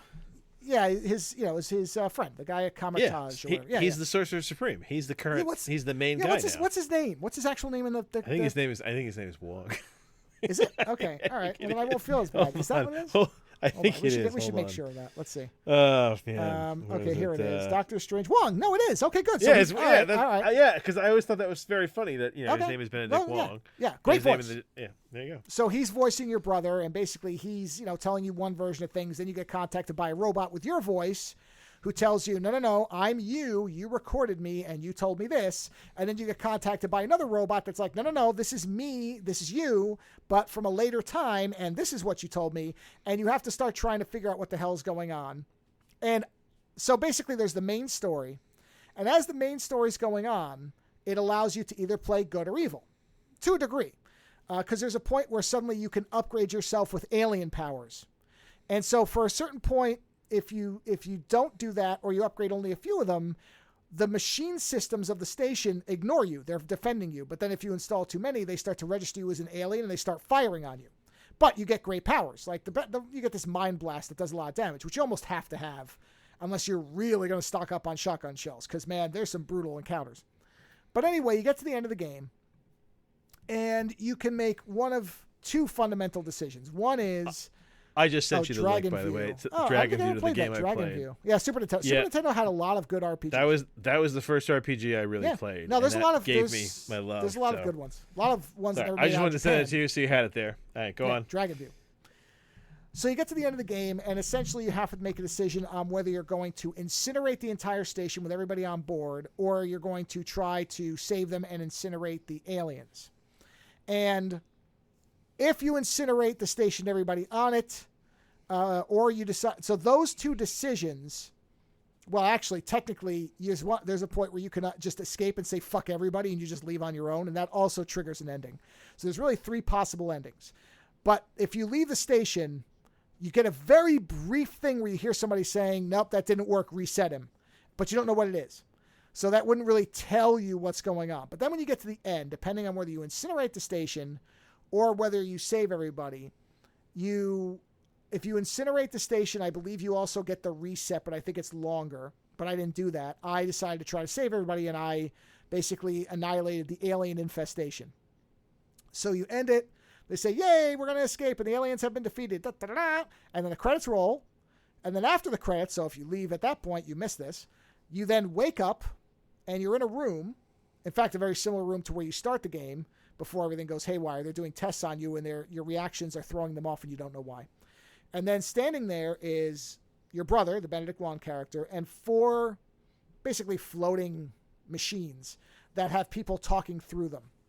And what you find out is the entire game has been an empathy test, the whole game. Because you are a fusion of one of these alien life forms and the person that you think you are. And in the game, the thing you were trying to stop was the alien getting to Earth, the alien scenario. Okay, it's on the station. If it gets on a shuttle or, at one point you find out they blew up a shuttle to stop it from going to Earth because they didn't want the thing to get there because it can mimic life forms, so you would never find it. And so that was the big idea. So that's why what I did was I incinerated the alien because we weren't convinced that we couldn't stop it from infesting all of Earth, right? So that's what I chose as the ending, as opposed to just blowing the station up. So they're all standing there, and they recount all these little decisions that you made as a way of judging your empathy. And if you fail enough of those tests, they just outright kill you. That's it. You have nothing else you can do. You're just dead. But I didn't know that specifically, but I always try to save as many people as I can. I try not to kill human beings. In fact, I didn't realize this. I only in the entire game killed 1 person. Now, I killed the alien life forms because I had to. Although I didn't realize for a while that you could actually put them to sleep. But, God, that would be so hard. I mean, I might do it. I might do a run where I try it, but, God, it's going to be impossible. But anyway, I had spared as many people. I saved a couple of people who were going to die of oxygen deprivation that were stuck out in space, all this different shit. And so they get to the end and they're like, okay, well, we're not sure that you are empathetic, but let's show you something. And so then your brother shows you that the Earth has been infested, is in fact completely overrun with aliens. So you're on the station, Earth is lost. The aliens are everywhere. And your brother tells you, we thought that we could make, what was it? We couldn't become enough like you for your species or whatever to let us live. But maybe if we can put our empathy into you, we can figure out how to coexist. And so then you have the decision. Even at that point, you can just kill everybody and join the aliens and take over the Earth and blow it up, which I didn't do, obviously. Or you can join them. And the idea is that now you understand what human empathy is. And so that will build a bridge between the aliens and the humans. I mean, it's, and you don't know for sure it works, but that's where the game ends. That is some high concept shit, I'll tell you that. It's fucking great. It's great because there are certain key things, which, like I said, I was going to try to save everybody anyway, but I didn't have to. And you hear them say, well, he brought me my medicine when I was collapsing and it was tough for him to get it. He didn't have to do that. That must demonstrate some empathy, right? And, there's all this little stuff, and you realize there is some kind of tally. I don't know what the marker is, but that if you failed it was watching you the whole time. Yep, exactly. So great game. Great game. Plus a fun sandbox game where it doesn't tell you how to play. It's just like, here's the station. You can do whatever you want inside the station. Here's your objective. You figure it out. And you really can just do whatever. I only realized that I could knock people out with one of the guns because I kept failing this one objective to keep this guy alive. And I'm like, how am I supposed to keep him alive? Because I thought maybe I could hit him with the wrench and he would just collapse. Well, I killed him. And then I shot him with a gun that I thought would just stun him. Well, his fucking head exploded. And then I realized that the gun that I had, when you pick it up, the way it tells you is that you can use it on robots. But it's a shotgun. So if you charge it up and shoot a human, they collapse. It's a taser. It just never occurred to me to use it that way. But it makes sense. I just never tried it. So I had gooped him up because there's a goop gun that you use for moving, but he was still conscious. And then I thought maybe I'll goop his face, but I'm pretty sure that would have killed him because then he would have asphyxiated. So, anyway, great game. So that's all I want to say about that because it is a really good game. So if you for whatever reason didn't play it like I didn't, I just love the fact that it actually keeps track of what you're doing the whole game. Yeah, it does. Yeah, no. So if you're a monster, then it's like, okay. Yeah, you're gonna die in the end. Yeah, then they will end up just killing you. Like I said, I don't know what that. I don't know what the terminus is for that, but I know it exists. So, yeah, like I said, you would probably enjoy it a lot if you had the time to play it, because it's probably about a 20-hour game. Like I said, I need 10 more hours a day. Yeah. Ooh, a rare moment of silence. Look at that. I had to get a drink of water. My throat was dry. Sorry. There was a rare moment. I didn't want to be like on the mic, so I had to lean away.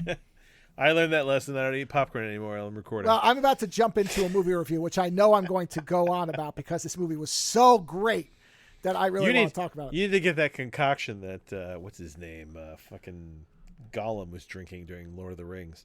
Yeah, if only I could. That goop he drank to make his throat nice and like. Yeah, if only. I'll have to find out what it is.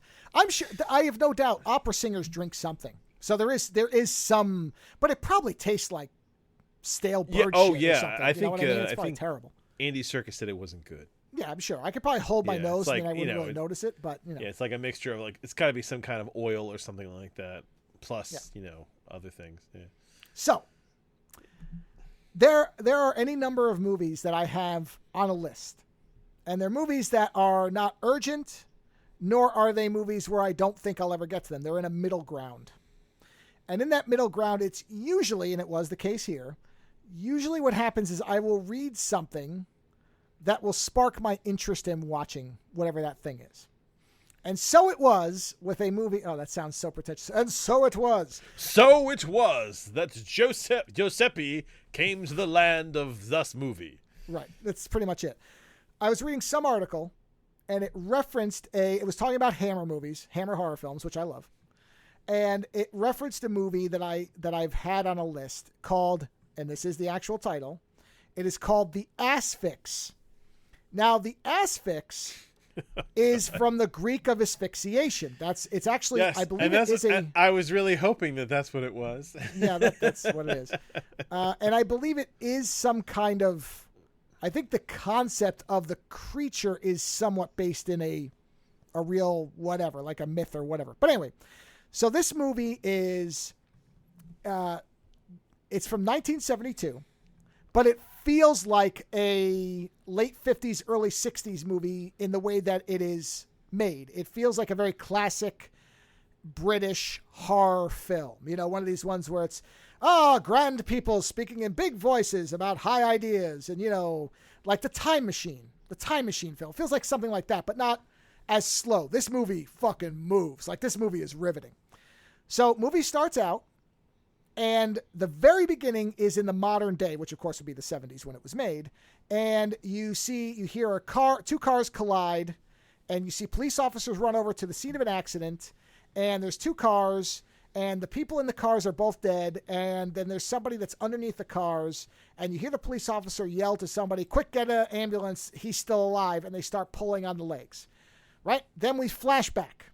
Now, we flash back to, I believe, 1860, 1870, Victorian England times, where we meet a scientist named Hugo Cunningham, who is a member of a parapsychological society that investigates reported psychic phenomena, right?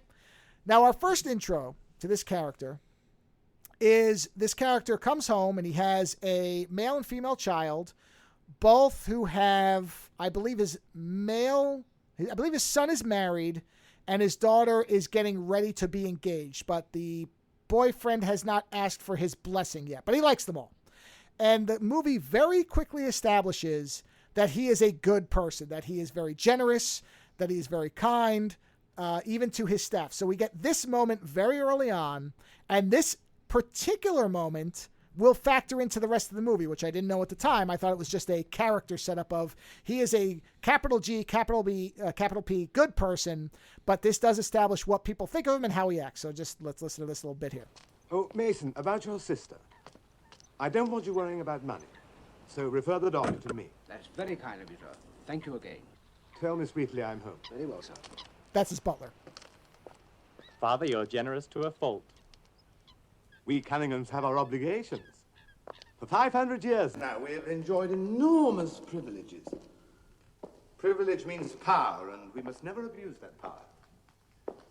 We're in the midst of change, and we must ensure that change is for the best. How do we do that? By peopling the parish with successive little Cunninghams to ferret out the mischief makers and bring about social reforms? And why not? I'm sure you and Elizabeth will have no objection to making your contribution. Right, exactly. So, but the idea is, yeah. I know that you I know that you prepared me for that. Oh yeah, no, this is high British, you know. It's very very much so, indeed. Right. So, like I said, though, the idea of the scene is to establish the fact that he's very generous and that he, you know, thinks that his position in society can be used to benefit everyone and that he's kind and everybody loves him. Right. So that's the idea of it, and that is how he starts off in the movie. But this is very much a Frankenstein type of tale. So. What is this called again? The Asphyx, Asphyx. So the reason he's come back to his home is to announce to his children that he is engaged to this woman because his wife had died in a, I don't remember what, I think she dies of a sickness when they're very, very young. And so now he's finally found somebody else who's made him happy and he intends to marry her. And they also very early on established that he has this fascination with photography and movies, which are still kind of like he has figured out, I think this is supposed to be like he's invented cinema, where he's like, I have figured out how to capture moving images. And this is a big deal. So he's built this elaborate camera to do it. And so while he's there, he's like, I'd like to make a movie with everybody to celebrate my engagement and that we're all here. So we're going to stage a little thing where, you know, out back of the property, there's a lake or a river. So he's like, I want you guys to get on boats and I'm going to film you kind of coming around and it'll be like something that we can watch in the future to celebrate this happy occasion. So the first one that he does is with his daughter and her fiance. And actually, the son might be single, now that I think about it. No, because he says Elizabeth. So, no, Elizabeth is the other daughter. So, no, the son is single. I'm sorry, I got that wrong. Because that's why they're arranged the way they are. So, it's the daughter and her fiance, and he says, okay, action, and he takes film of them, and they're kind of on like a gondola type of thing, and they kind of just come across, and they go to a beach, and they get off the boat. He's like, all right, perfect. He's like, all right, now let's do one with my fiance and my son. And so they're on the boat, and he says, okay, action. And they start to come across, at which point the boat capsizes and they both drown. So the fiance and the son die, which, you know, devastates him. But he goes and he looks at the film to just to see them one last time. Yeah. They just can't swim in the lake. Apparently, they kind of go past that really fast. So maybe they didn't know how to swim. Or because I remember the son, the fiance dives in to try to get them, and he's like, I can't see them. It's too murky. I don't know where they are. So maybe it's a very tremendous lake, and they just both drowned, I guess. I mean, the woman is in a heavy dress, like it's a big elaborate Victorian dress. But is he also wearing like some kind of? Well, he's wearing a suit and everything. So maybe I think the idea is you're not supposed to think about that too much. They just drown. Maybe people didn't know how to swim. I don't know. You know, maybe in Victorian London, people of high society don't learn how to swim in common rivers. I need to be in the boat. Yes. Common rivers are for the common man. I only know how to swim in Olympic swimming pools. Oh no, there's no chlorine. I'm drowning. I don't know, something. Whatever it is, they drown. And so in his grief, he is watching the film of them, and he sees this thing in the photo in the film that he's also seen in photographs he's taken of the dead. When he takes pictures of the dead, he sees this smudge, but they've ruled out that it's a photography trick or that it's a problem with the film because he says, I built one of these cameras myself. I made sure I developed the film. I made sure there were no problems. This is something in the picture. It's basically like a spirit photo. You know, I think that's what they call them, spirit photos. Yeah. Right? So now he sees it on the film near his son. And now he locks onto this idea that, wait a minute, is this thing specifically showing up when people are dying, like right before they die? And so by happenstance, he makes that determination. He has a theory that the asphyx is some kind of harbinger of death, that it's this thing that appears right when someone's going to die, because now he's got the pictures, now he has the film, and the film was purely accidental. You know, it had nothing to do with the experiments. This thing still showed up. So then one of the people that I believe is in his group with him comes and says, they're going to hang this guy because they've decided to reinstate capital punishment, and there's a protest going on. So why don't you go film it? And he's like, I don't want to. I just lost my wife and son. I really don't have any interest in filming this. And the guy's like, please go film it because this is an important historical moment. You have a movie camera. I don't know anybody else who does. Go and capture this. And he's like, fine. So he goes and he brings, because of where the gallows is and everything, he brings a spotlight to illuminate what's going on. So when they go to hang the guy, he starts up the camera, he turns on the spotlight, at which point this thing gets caught in the spotlights and starts screaming, this spirit thing. And what he realizes, well, I'll play the clip, but he realizes that there might be a connection. And so he goes back after the hanging, and he goes back to his lab, and he's talking to the future son-in-law, the one who will be marrying his daughter, because he and the daughter are still alive, and they have this exchange. I tell you, it saw me. The hanged man's aspect saw me and stopped. You saw for yourself. It seemed to be struggling. It couldn't possibly have seen you unless it's possessed of some unearthly intelligence. Then what explanation have you? Well, it seems more likely it was halted by some kind of barrier. Such as? Well, the man didn't want to die, obviously, so perhaps he was generating some kind of resistance. Generating? Well, if not resistance, then... Well, resistance could have been generated, yes, but not by a dying man. Well, then by whom? Not by whom. By what? The Times report speaks of some strange light. Well, they're right. It was my strange light.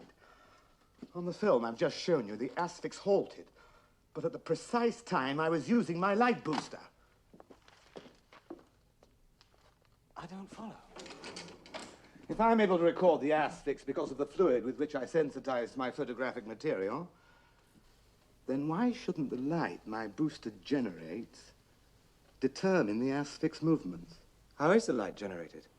It's a phosphide compound.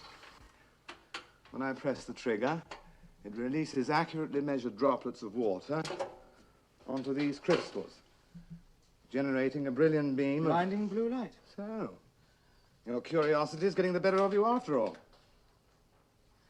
Well, it was you who taught me the value of an inquiring mind.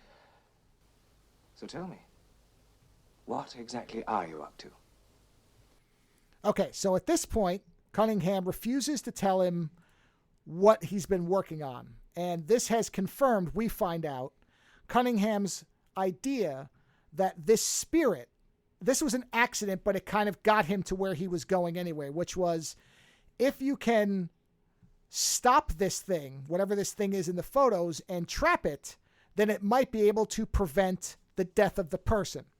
So this sort of jumped him ahead to where he was already working to. Like I said, this was not, he didn't want to film this. He didn't know the light was going to do this, but he's now discovered that the light caused the thing. When he says it stopped, what he means is when you see it before the man dies, because it does, he turns the light off and the guy does get hanged. But before that, the thing kind of, it's not the best effect, but it's fine. For a movie like this, it serves its purpose. It sort of stops going towards him and swings around and looks at him in the light and seems trapped for a minute. And then when the light's off, then they hang him and the guy dies.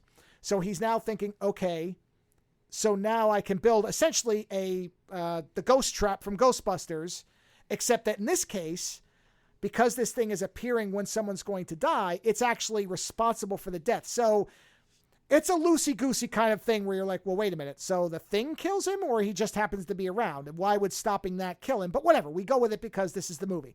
And it's a neat idea. So sure enough, he eventually reveals to the son of, Giles is his name. The guy who's going to marry his daughter is Giles. So it's basically Cunningham and Giles is most of the movie. So he shows Giles his idea. And what he does is he takes a guinea pig and he says, I'm going to poison this guinea pig. And when it dies, I'm going to keep the light on near it and see if I see the asphyx and grab it. And he's like, I want you to help me. You hold the light and I'm going to, or no, I'm sorry. He's manning the light and he tells Giles, I've built this box, which looks a lot like a coffin, but it's basically a box with a little thing on the top, like a little water thing, and then a door. And he's like, hold this door open and do as I say. And Giles is like, well, what's going to happen? He's like, just do what I say. Let's see if this works. So sure enough, the guinea pig starts to die. and he turns on his blue booster light, and the asphyx is there, and he grabs it. And man, the sound effect they use for this thing is actually disturbing, and it goes on for a while. So that's the only bad thing about this movie, is that fucking scene goes on for a while. But he essentially slowly moves the spirit to the box, and he says, okay, activate the box light. And when Giles activates that, it's slightly stronger than the booster light. So it then takes over holding the asphyx. He says, close the door. And Giles closes the door. They lock it. They have to keep that thing on the top running, but basically all they have to do is keep the water supply going, and it will keep it in there. And so then what they do is they... so if the light ever goes out, it will escape. The light goes out, or somebody opens the box.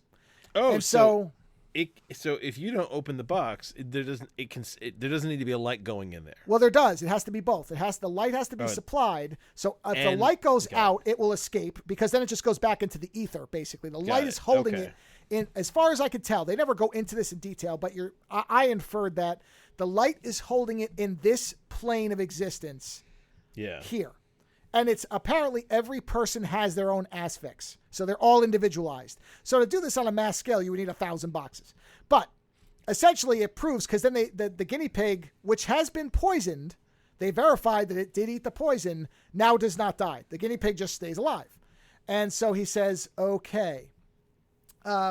He says, now I want to test it on a person. And Giles is like, well, how are you going to do that? And he says, well, there are many people dying of tuberculosis. Let's go find somebody who's terminal, and we'll bring them here, and we'll give them a comfortable place to die. And at the moment of death, we'll capture the asphyx and try to transfer it into a larger box. And we'll see what happens. If the guy survives, then we know it worked. Even though we really tested it on the guinea pig, of course, the guinea pig isn't a person. And Giles is like, okay, but doesn't think it'll work. So they go and they find a guy who's dying of TB and is about to be thrown out in the street. And basically they give him this wonderful place. And he's like, this is wonderful. Thank you very much. Why are you doing this? He's like, we just have a theory about what's going to happen with your disease. You're terminal anyway, so we didn't think there's any harm. And he's like, okay, that's fine. He's like, just do me a favor and make sure that they don't dissect me. Because apparently, they were dissecting people to find out what was causing TB. He's like, just don't dissect me. He's like, we promise we won't dissect you. He's like, okay, fine. So sure enough, he starts to die, like a night or two later, and they're in the room when he's dying, and he's starting to really die. And so they throw the light on, and they capture the asphyx. Right. The thing is that he specifically says you have to move it very slowly, or it can escape.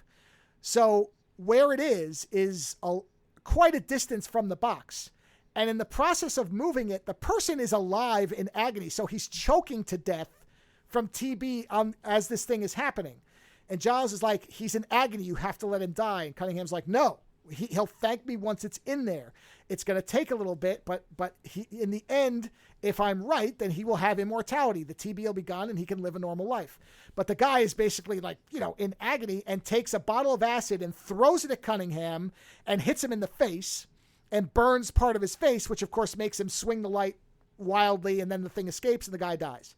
So he goes into the hospital, and the whole time they've kept the daughter in the dark about what's going on, because I don't really know why. I think that's supposed to be a patriarchal thing where they're like, she's a woman, she won't get it. Her brain's not big enough or something.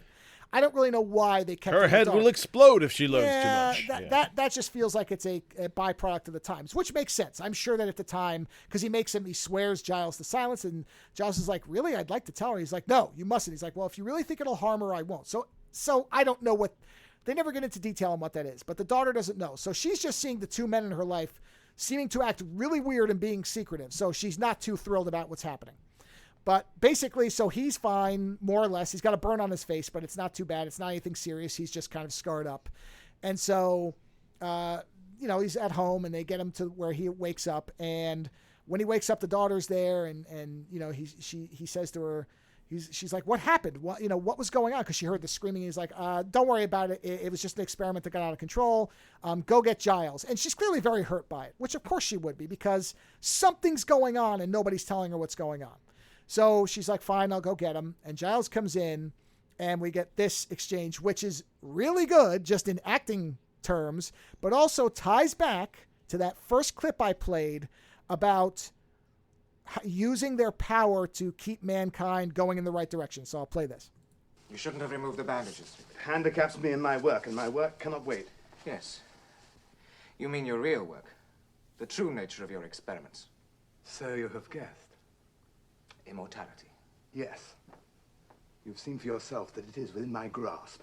Trap a man's asphyx in that beam of light and seal it off so that it has no way of escape and you have immortal man. I can't even begin to grasp such a concept. Why?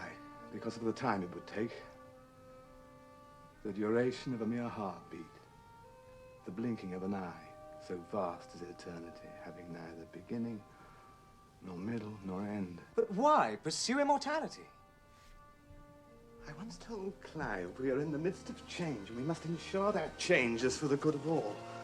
Well, once immortal, one could govern the course of events perpetually, and with the wisdom of each successive age and civilization. Sir, you've lived a fine and honorable life. You have responsibilities, yes, but one of them requires you to know when to relinquish power. Giles, I need your help. I want you to summon up my own asphyx, to trap it, and put it in the vault next to my son. Think of the future. Imagine your grief when Christina predeceases you. You give me an idea. What? You love Christina, don't you? Yes. Should you approve, we'd like to marry. I had expected that.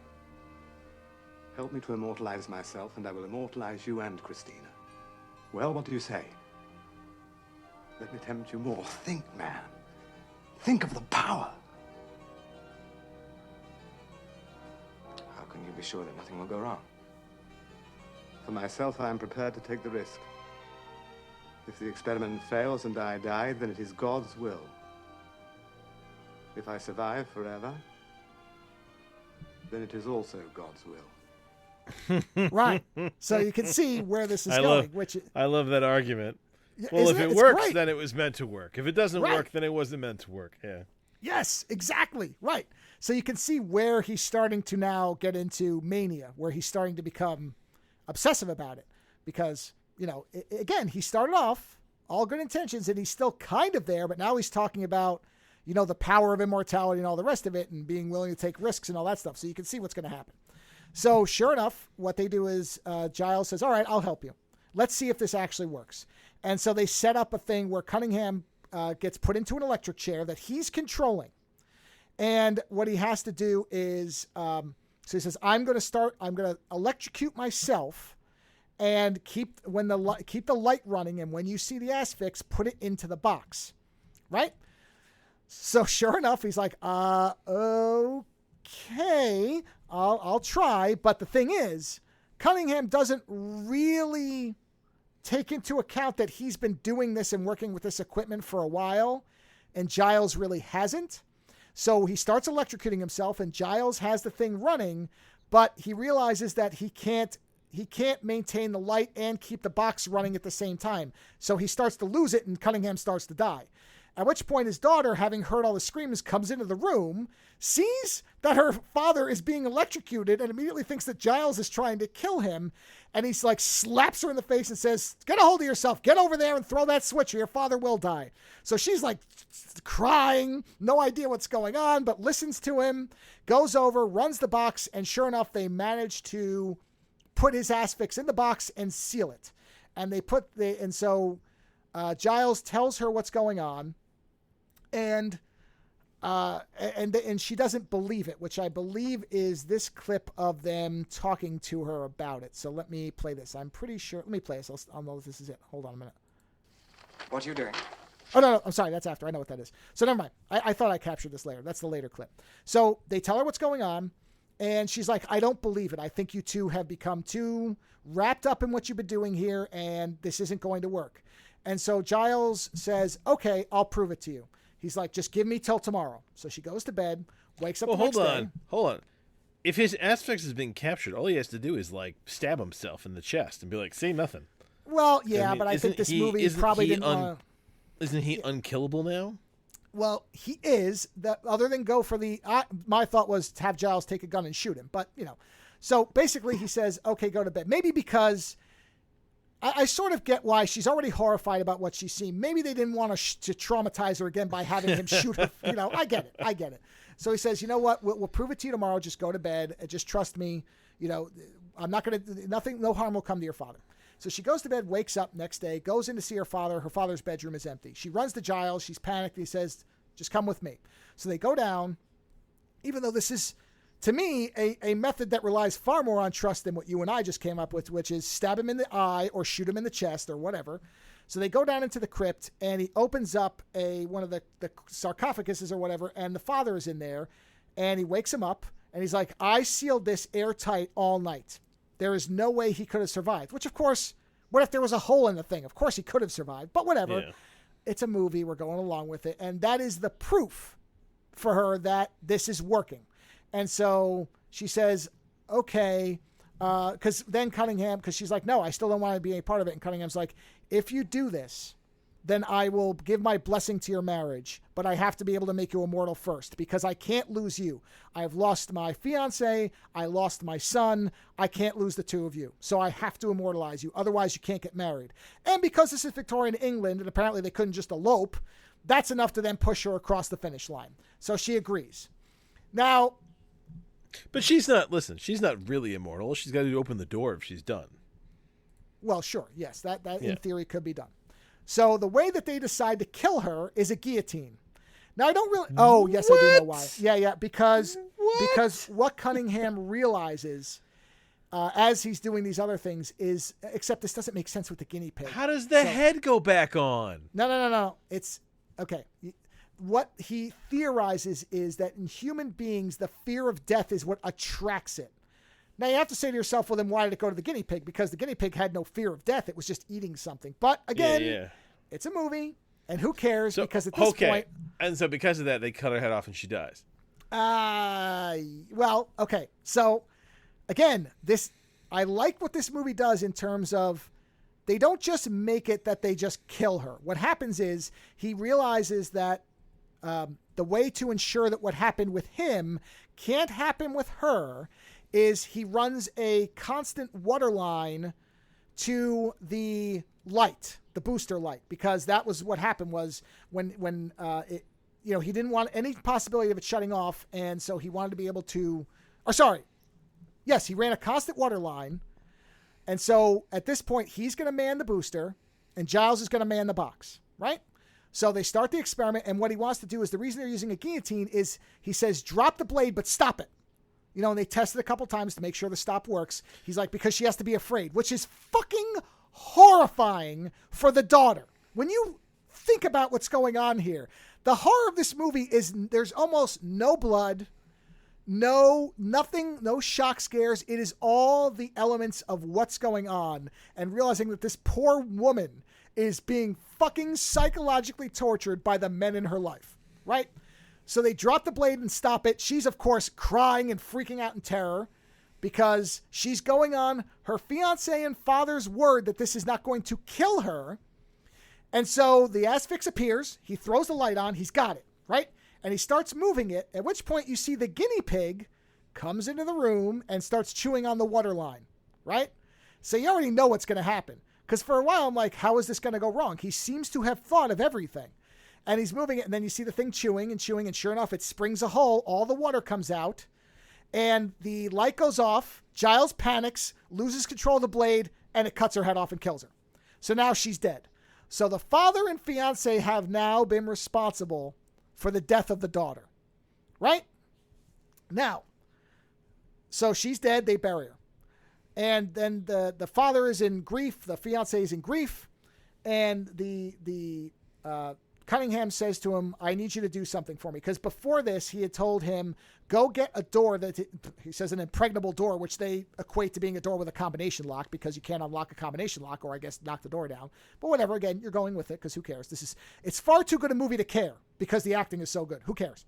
So they put a door with a combination lock. And he's like, I need you to, so after the death, they meet and he says to Giles that I'm going to go down to the vault and I'm going to release my asphyx and I'm going to die because I will live in eternal torment knowing that I killed my daughter and that I was partially, because he also blames himself for the wife and the fiance dying because he wanted to film them in the boating accident. He's like, I've now been directly responsible for the death of 3 people, including 2 of my own children. I have no one left. I can't live with this. I got to go open my thing. So you've got to tell me what the combination is, because he told Giles to take the combination, write it down, and hide it, so that, if he ever needed it, he knew where it was, but he didn't want to know it, just in case he ever got into a moment of distress or whatever. But he was so confident in what he was going to do that he thought he would never have to use it. So Giles says, okay, but first you have to make me immortal, and that leads to this scene. So I'll just play this so you can hear it, because I think you'll know what's going to happen, but I'll play this, because there is one little interesting element. What are you doing? The number of the combination lock. What do you want it for? I want to go to the vaults. Why? We've laid Christina at rest. There's no need to go there. I have every need, Giles. I don't understand. My asphyx. What? Sealed off. No one can get to it. But I must. To ensure that it's safe. I'll do that for you. I am going to release my asphyx. You no longer want immortality. Damn to eternal guilt. Damn to eternal remorse. And if you release your asphyx... But keep the combination lock. It's here somewhere. I asked you if you release your asphyx. There's nothing stopping me. I want only to atone. I want to join my children whose deaths I hold myself responsible for. I want to join Anna. We made a pact, remember? And now I ask you, release me from my obligation. You were to immortalize me. But can't you see that Providence is not to be tampered with? Between us, we have killed the woman we loved. How am I to expunge my guilt? That may take time. So I must become immortal so that time is mine. Besides, I must survive to carry on your work. Then I will keep my promise. If you feel impelled to carry on with the experiments, then you surely must. But in return, you must make me one promise. When I have immortalized you, release my asphyx and let me end my life. Let me join my children. Right. So what Giles tells Cunningham is basically that now he has inherited his mania and that he wants to keep doing the experiments, right? Yes. Then that night, we see Giles go into the room, find the combination, and burn it, and put it into an envelope that he hides inside his jacket. And you go, oh, okay. So he was bullshitting him because he doesn't think he should be allowed to die. Is he punishing him? Yes. So what happens is they set up the experiment, and this time the way they're going to kill Giles is they're going to fill a box, a sealed box that he's in, with a poisonous gas. And as he starts to die, now he's rigged the water line, he's got the guinea pig in a cage, and he's got an automatic switch that will allow the light to stay on while he runs the box. Because it's a 2-person job, but now he's figured out how to do that. So he hooks up, so the glass cage comes down, seals on the bottom. There's 2 intakes. One is the poison gas. And then he says, and just in case something happens, I have another canister with oxygen. I'll turn off the gas for the poison and I'll put on the oxygen. And that way, if there's a problem, we won't have to worry about it. And he goes to check the crystals in the booster light. And Giles says, don't bother. I've already got it set up. I want to get this done as soon as possible. So he doesn't check the crystals that he was talking about, the phosphorizing whatever crystals, in the booster light. So Cunningham doesn't check it. He takes Giles' word that they're the right ones. And of course, so Giles is just killing himself. Yes. So Giles wants to kill himself with the combination burned with a letter basically telling Cunningham what he's done. So the box comes down, the poison gas starts, Giles starts to die, at which point Cunningham tries to turn the booster light on and realizes it's not working. So he runs over and turns the poison off and turns the oxygen on and starts flooding the chamber with oxygen. At which point we see Giles, with Cunningham's got his back to him, he's on the other side of the room. Giles takes out a matchbook, lights the match, and blows the fucking room up, killing himself. And basically Cunningham's fine. He just kind of got knocked down, right? Oh, and he had slipped the letter into Cunningham's coat pocket before this so that he would find it. So he blows himself up. So now Cunningham is all by himself. Cunningham is now realizes, well, no, actually he doesn't. I don't think he realizes that Giles had killed himself. No, that's right. He doesn't, because he keeps saying, now I've killed you too. He doesn't know. So he now thinks he's killed Giles as well. So now he's completely falling apart. So he goes down the stairs to the vault he thinks, open it up and let himself out. And he takes the letter out. And as he does, he leans back and he says, I've killed all these people. What right do I have not to have to suffer for it? And he burns the envelope without ever opening it. Wow. Yes! Which is the little thing where I was like, whoa, this is fucking great. Right? So then he happens to see that the guinea pig is there with him, and he says, I guess it's just you and I till the end of the world. And we'll wander until I feel like until God has felt I have suffered enough, or something like that, he says. And so then it cuts back to the present, and we see him, and he's all disfigured and scarred because he can get injured. He just can't die. So he's all fucked up looking, and he's got the guinea pig. They're both alive. And you see him just like wandering around. He doesn't care anymore. He's been alive for so long now. So it's 100 years later. And he wanders in front of the two cars, which then it freeze frames as they collide on him. And of course, we know from the beginning that he's alive. So he survives. And so he's still just wandering around, and he still hasn't expunged his guilt, or there's just no God, whatever you want to take from that. And the movie ends. And the movie just ends with you hearing the sirens of the ambulance taking him away. And that's the movie. It's fucking great.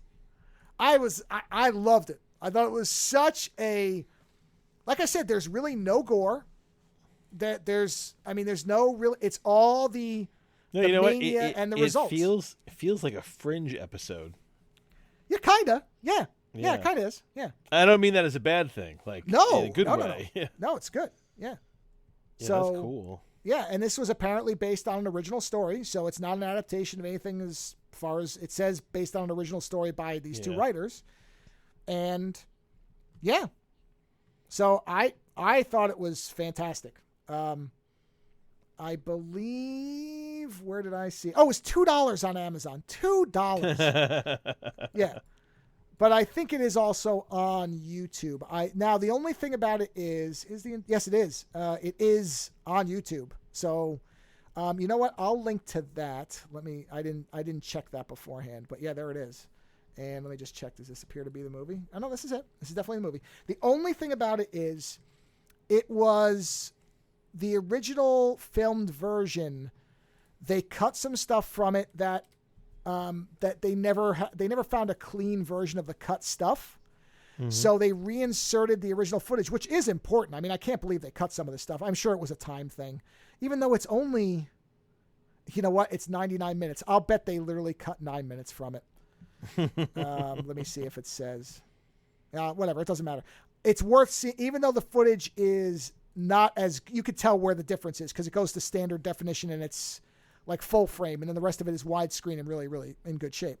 But it's still worth it because the sound quality is good. The picture is good enough, and those scenes are important. I really can't believe they cut these scenes out because they're not just throwaway scenes. They are actually important scenes where you see stuff. I don't remember the specifics, but I watched them going, really, they cut this?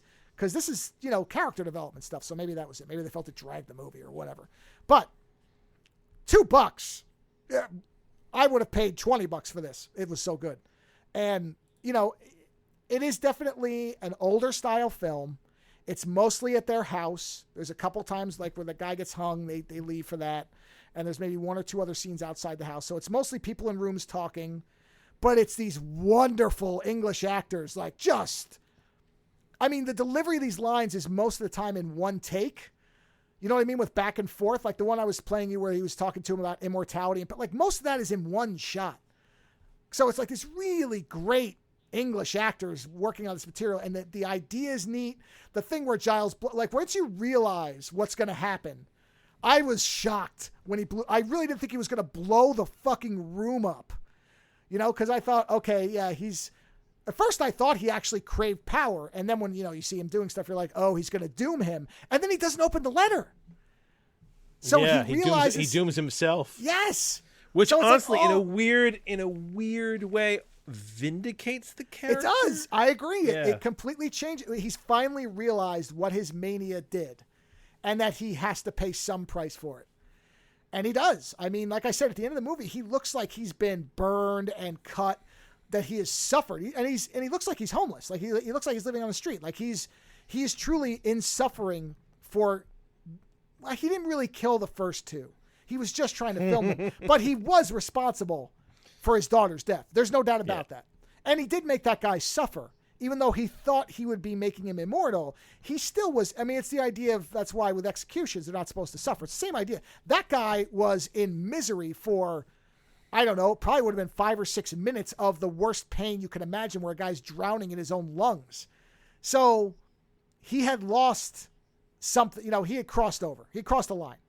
So yeah, the fact that he realizes on his own, because you would think, oh, he opens the letter, realizes it's burned, and now he's condemned.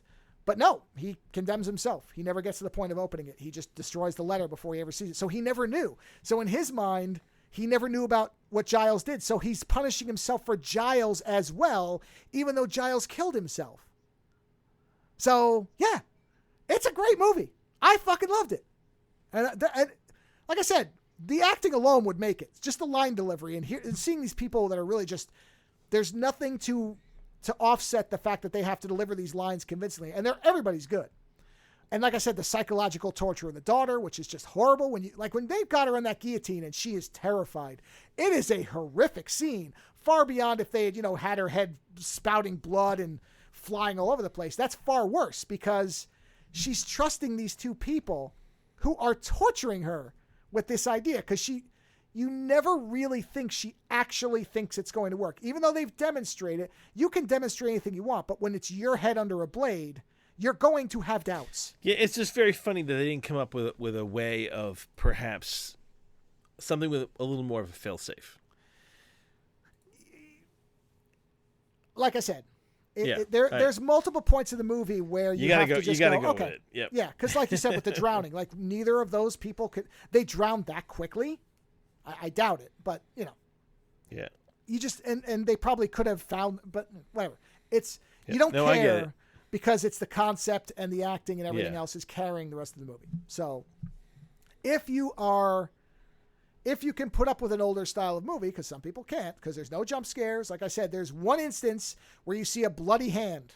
And I mean, it's not convincing. When Giles gets blown up, they have to show him finding the body. So you just see like an arm coming out from under a table with some blood on it. And you understand he's exploded himself, which of course there wouldn't even be a hand, but whatever.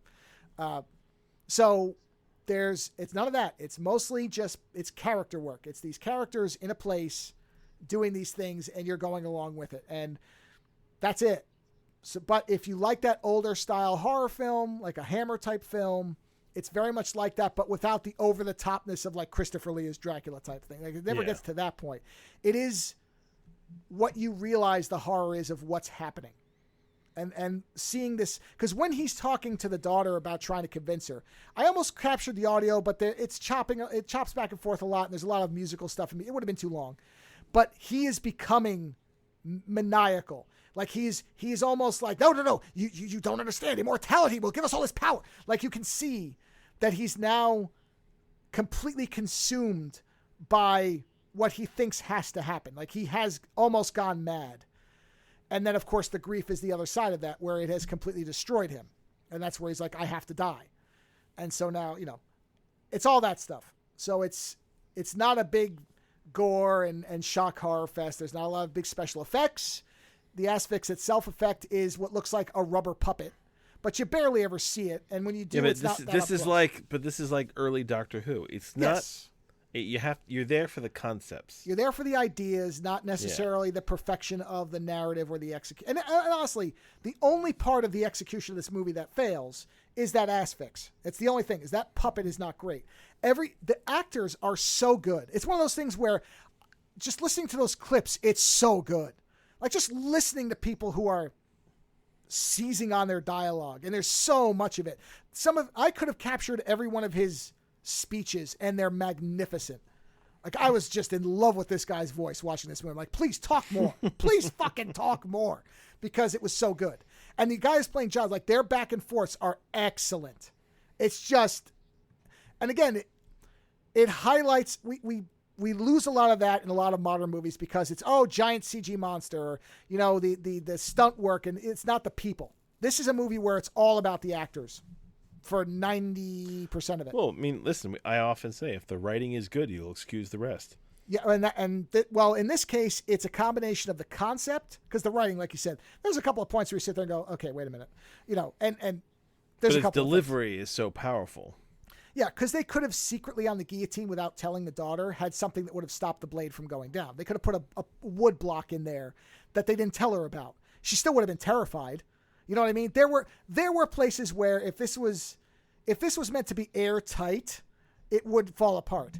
But if you're going with it, which you are, because that's what this movie is, you don't care about that stuff. It's, okay, where is this going? And then again, I honestly did not see Giles blowing himself and the lab up. And the other thing that I didn't even think about when the movie was going, but then a couple of hours later, because this movie stuck with me for a while. I was like, fuck, he blew up all the equipment and the research too, because he blew up his entire lab. And he had been keeping it secret from everybody, because one of the people from his society comes around and he throws them out because he only thinks that he and his family deserve immortality. So everything related to this has been destroyed. No one can follow this work up. And he won't do it because now he's, basically in grief from what he did. So this entire line he won't reproduce it. Yeah. Right. Yeah. So it's, like I said, it's a great movie. Yeah, don't go into it and nitpick everything. It's not a movie that's, as you brought up, Fringe, which is notoriously one of the most airtight narratives there is as far as trying to find plot holes. So it's funny you brought that up. This is not Fringe in terms of its narrative airtightness, much like the tomb that they sealed that guy in. You know what it reminds me of? It reminds me of the Peter Weller episode. Yes, I thought of that as well. It's like, that's why it made me think of Fringe. Yeah, Peter Weller creates time travel not so that he can save his wife, which will horribly change the timeline, but so that he can die with her. Right. This is more or less the inverse of that, where this guy has now doomed himself to immortality because of who he's killed. Again, the nice detail being, we know Giles killed himself. He doesn't know that. Yeah. But that's the punishment. So Giles still achieved his punishment, even if he didn't make it obvious. Giles's intent was not passed to Cunningham, but instead the weight of his death passed instead. And isn't that worse? Because Cunningham, knowing Giles did this to him, could be angry at him and might have offset his anger. But accepting guilt for something he actually didn't do is worse. Like I said, I love this fucking movie. I'm sorry I didn't watch it sooner. So certainly for $2, well worth it, just for watching these people do this material and for the concept. So very, very happy I watched it. And for that cheap, I would recommend it without even thinking to anybody who likes or, is able to, I just say likes older style films like this that feel like a time machine kind of movie, but with the Hammer concept. Great movie. So it was so good, I stopped there. I'm like, I'm not even watching anything else because I don't want to talk about anything else. I want to go out with such a high note that there's nothing else to speak of. So good. That is it. Unless you have anything else. No, that was it. Yeah. Well, go watch The Asphyx. It's great. It's on Amazon Video for $2, and I've linked if that's too much, go watch it on YouTube for free. Enjoy your weekend. Don't try to capture anybody's asphyx of the person that you love. We'll talk to you next week. Visit OzoneNightmare.com to subscribe to new episodes, browse through our back catalog, or to find links to support the show. Follow @OzoneNightmare on Twitter for the latest episode postings and other show information. If 280 characters just isn't enough, you can always email us, theozonenightmare@gmail.com. The opening theme for the show is provided by Heartbeat Hero. The closing theme is provided by Ogre. Please visit and support these artists using the links in the show notes for each episode.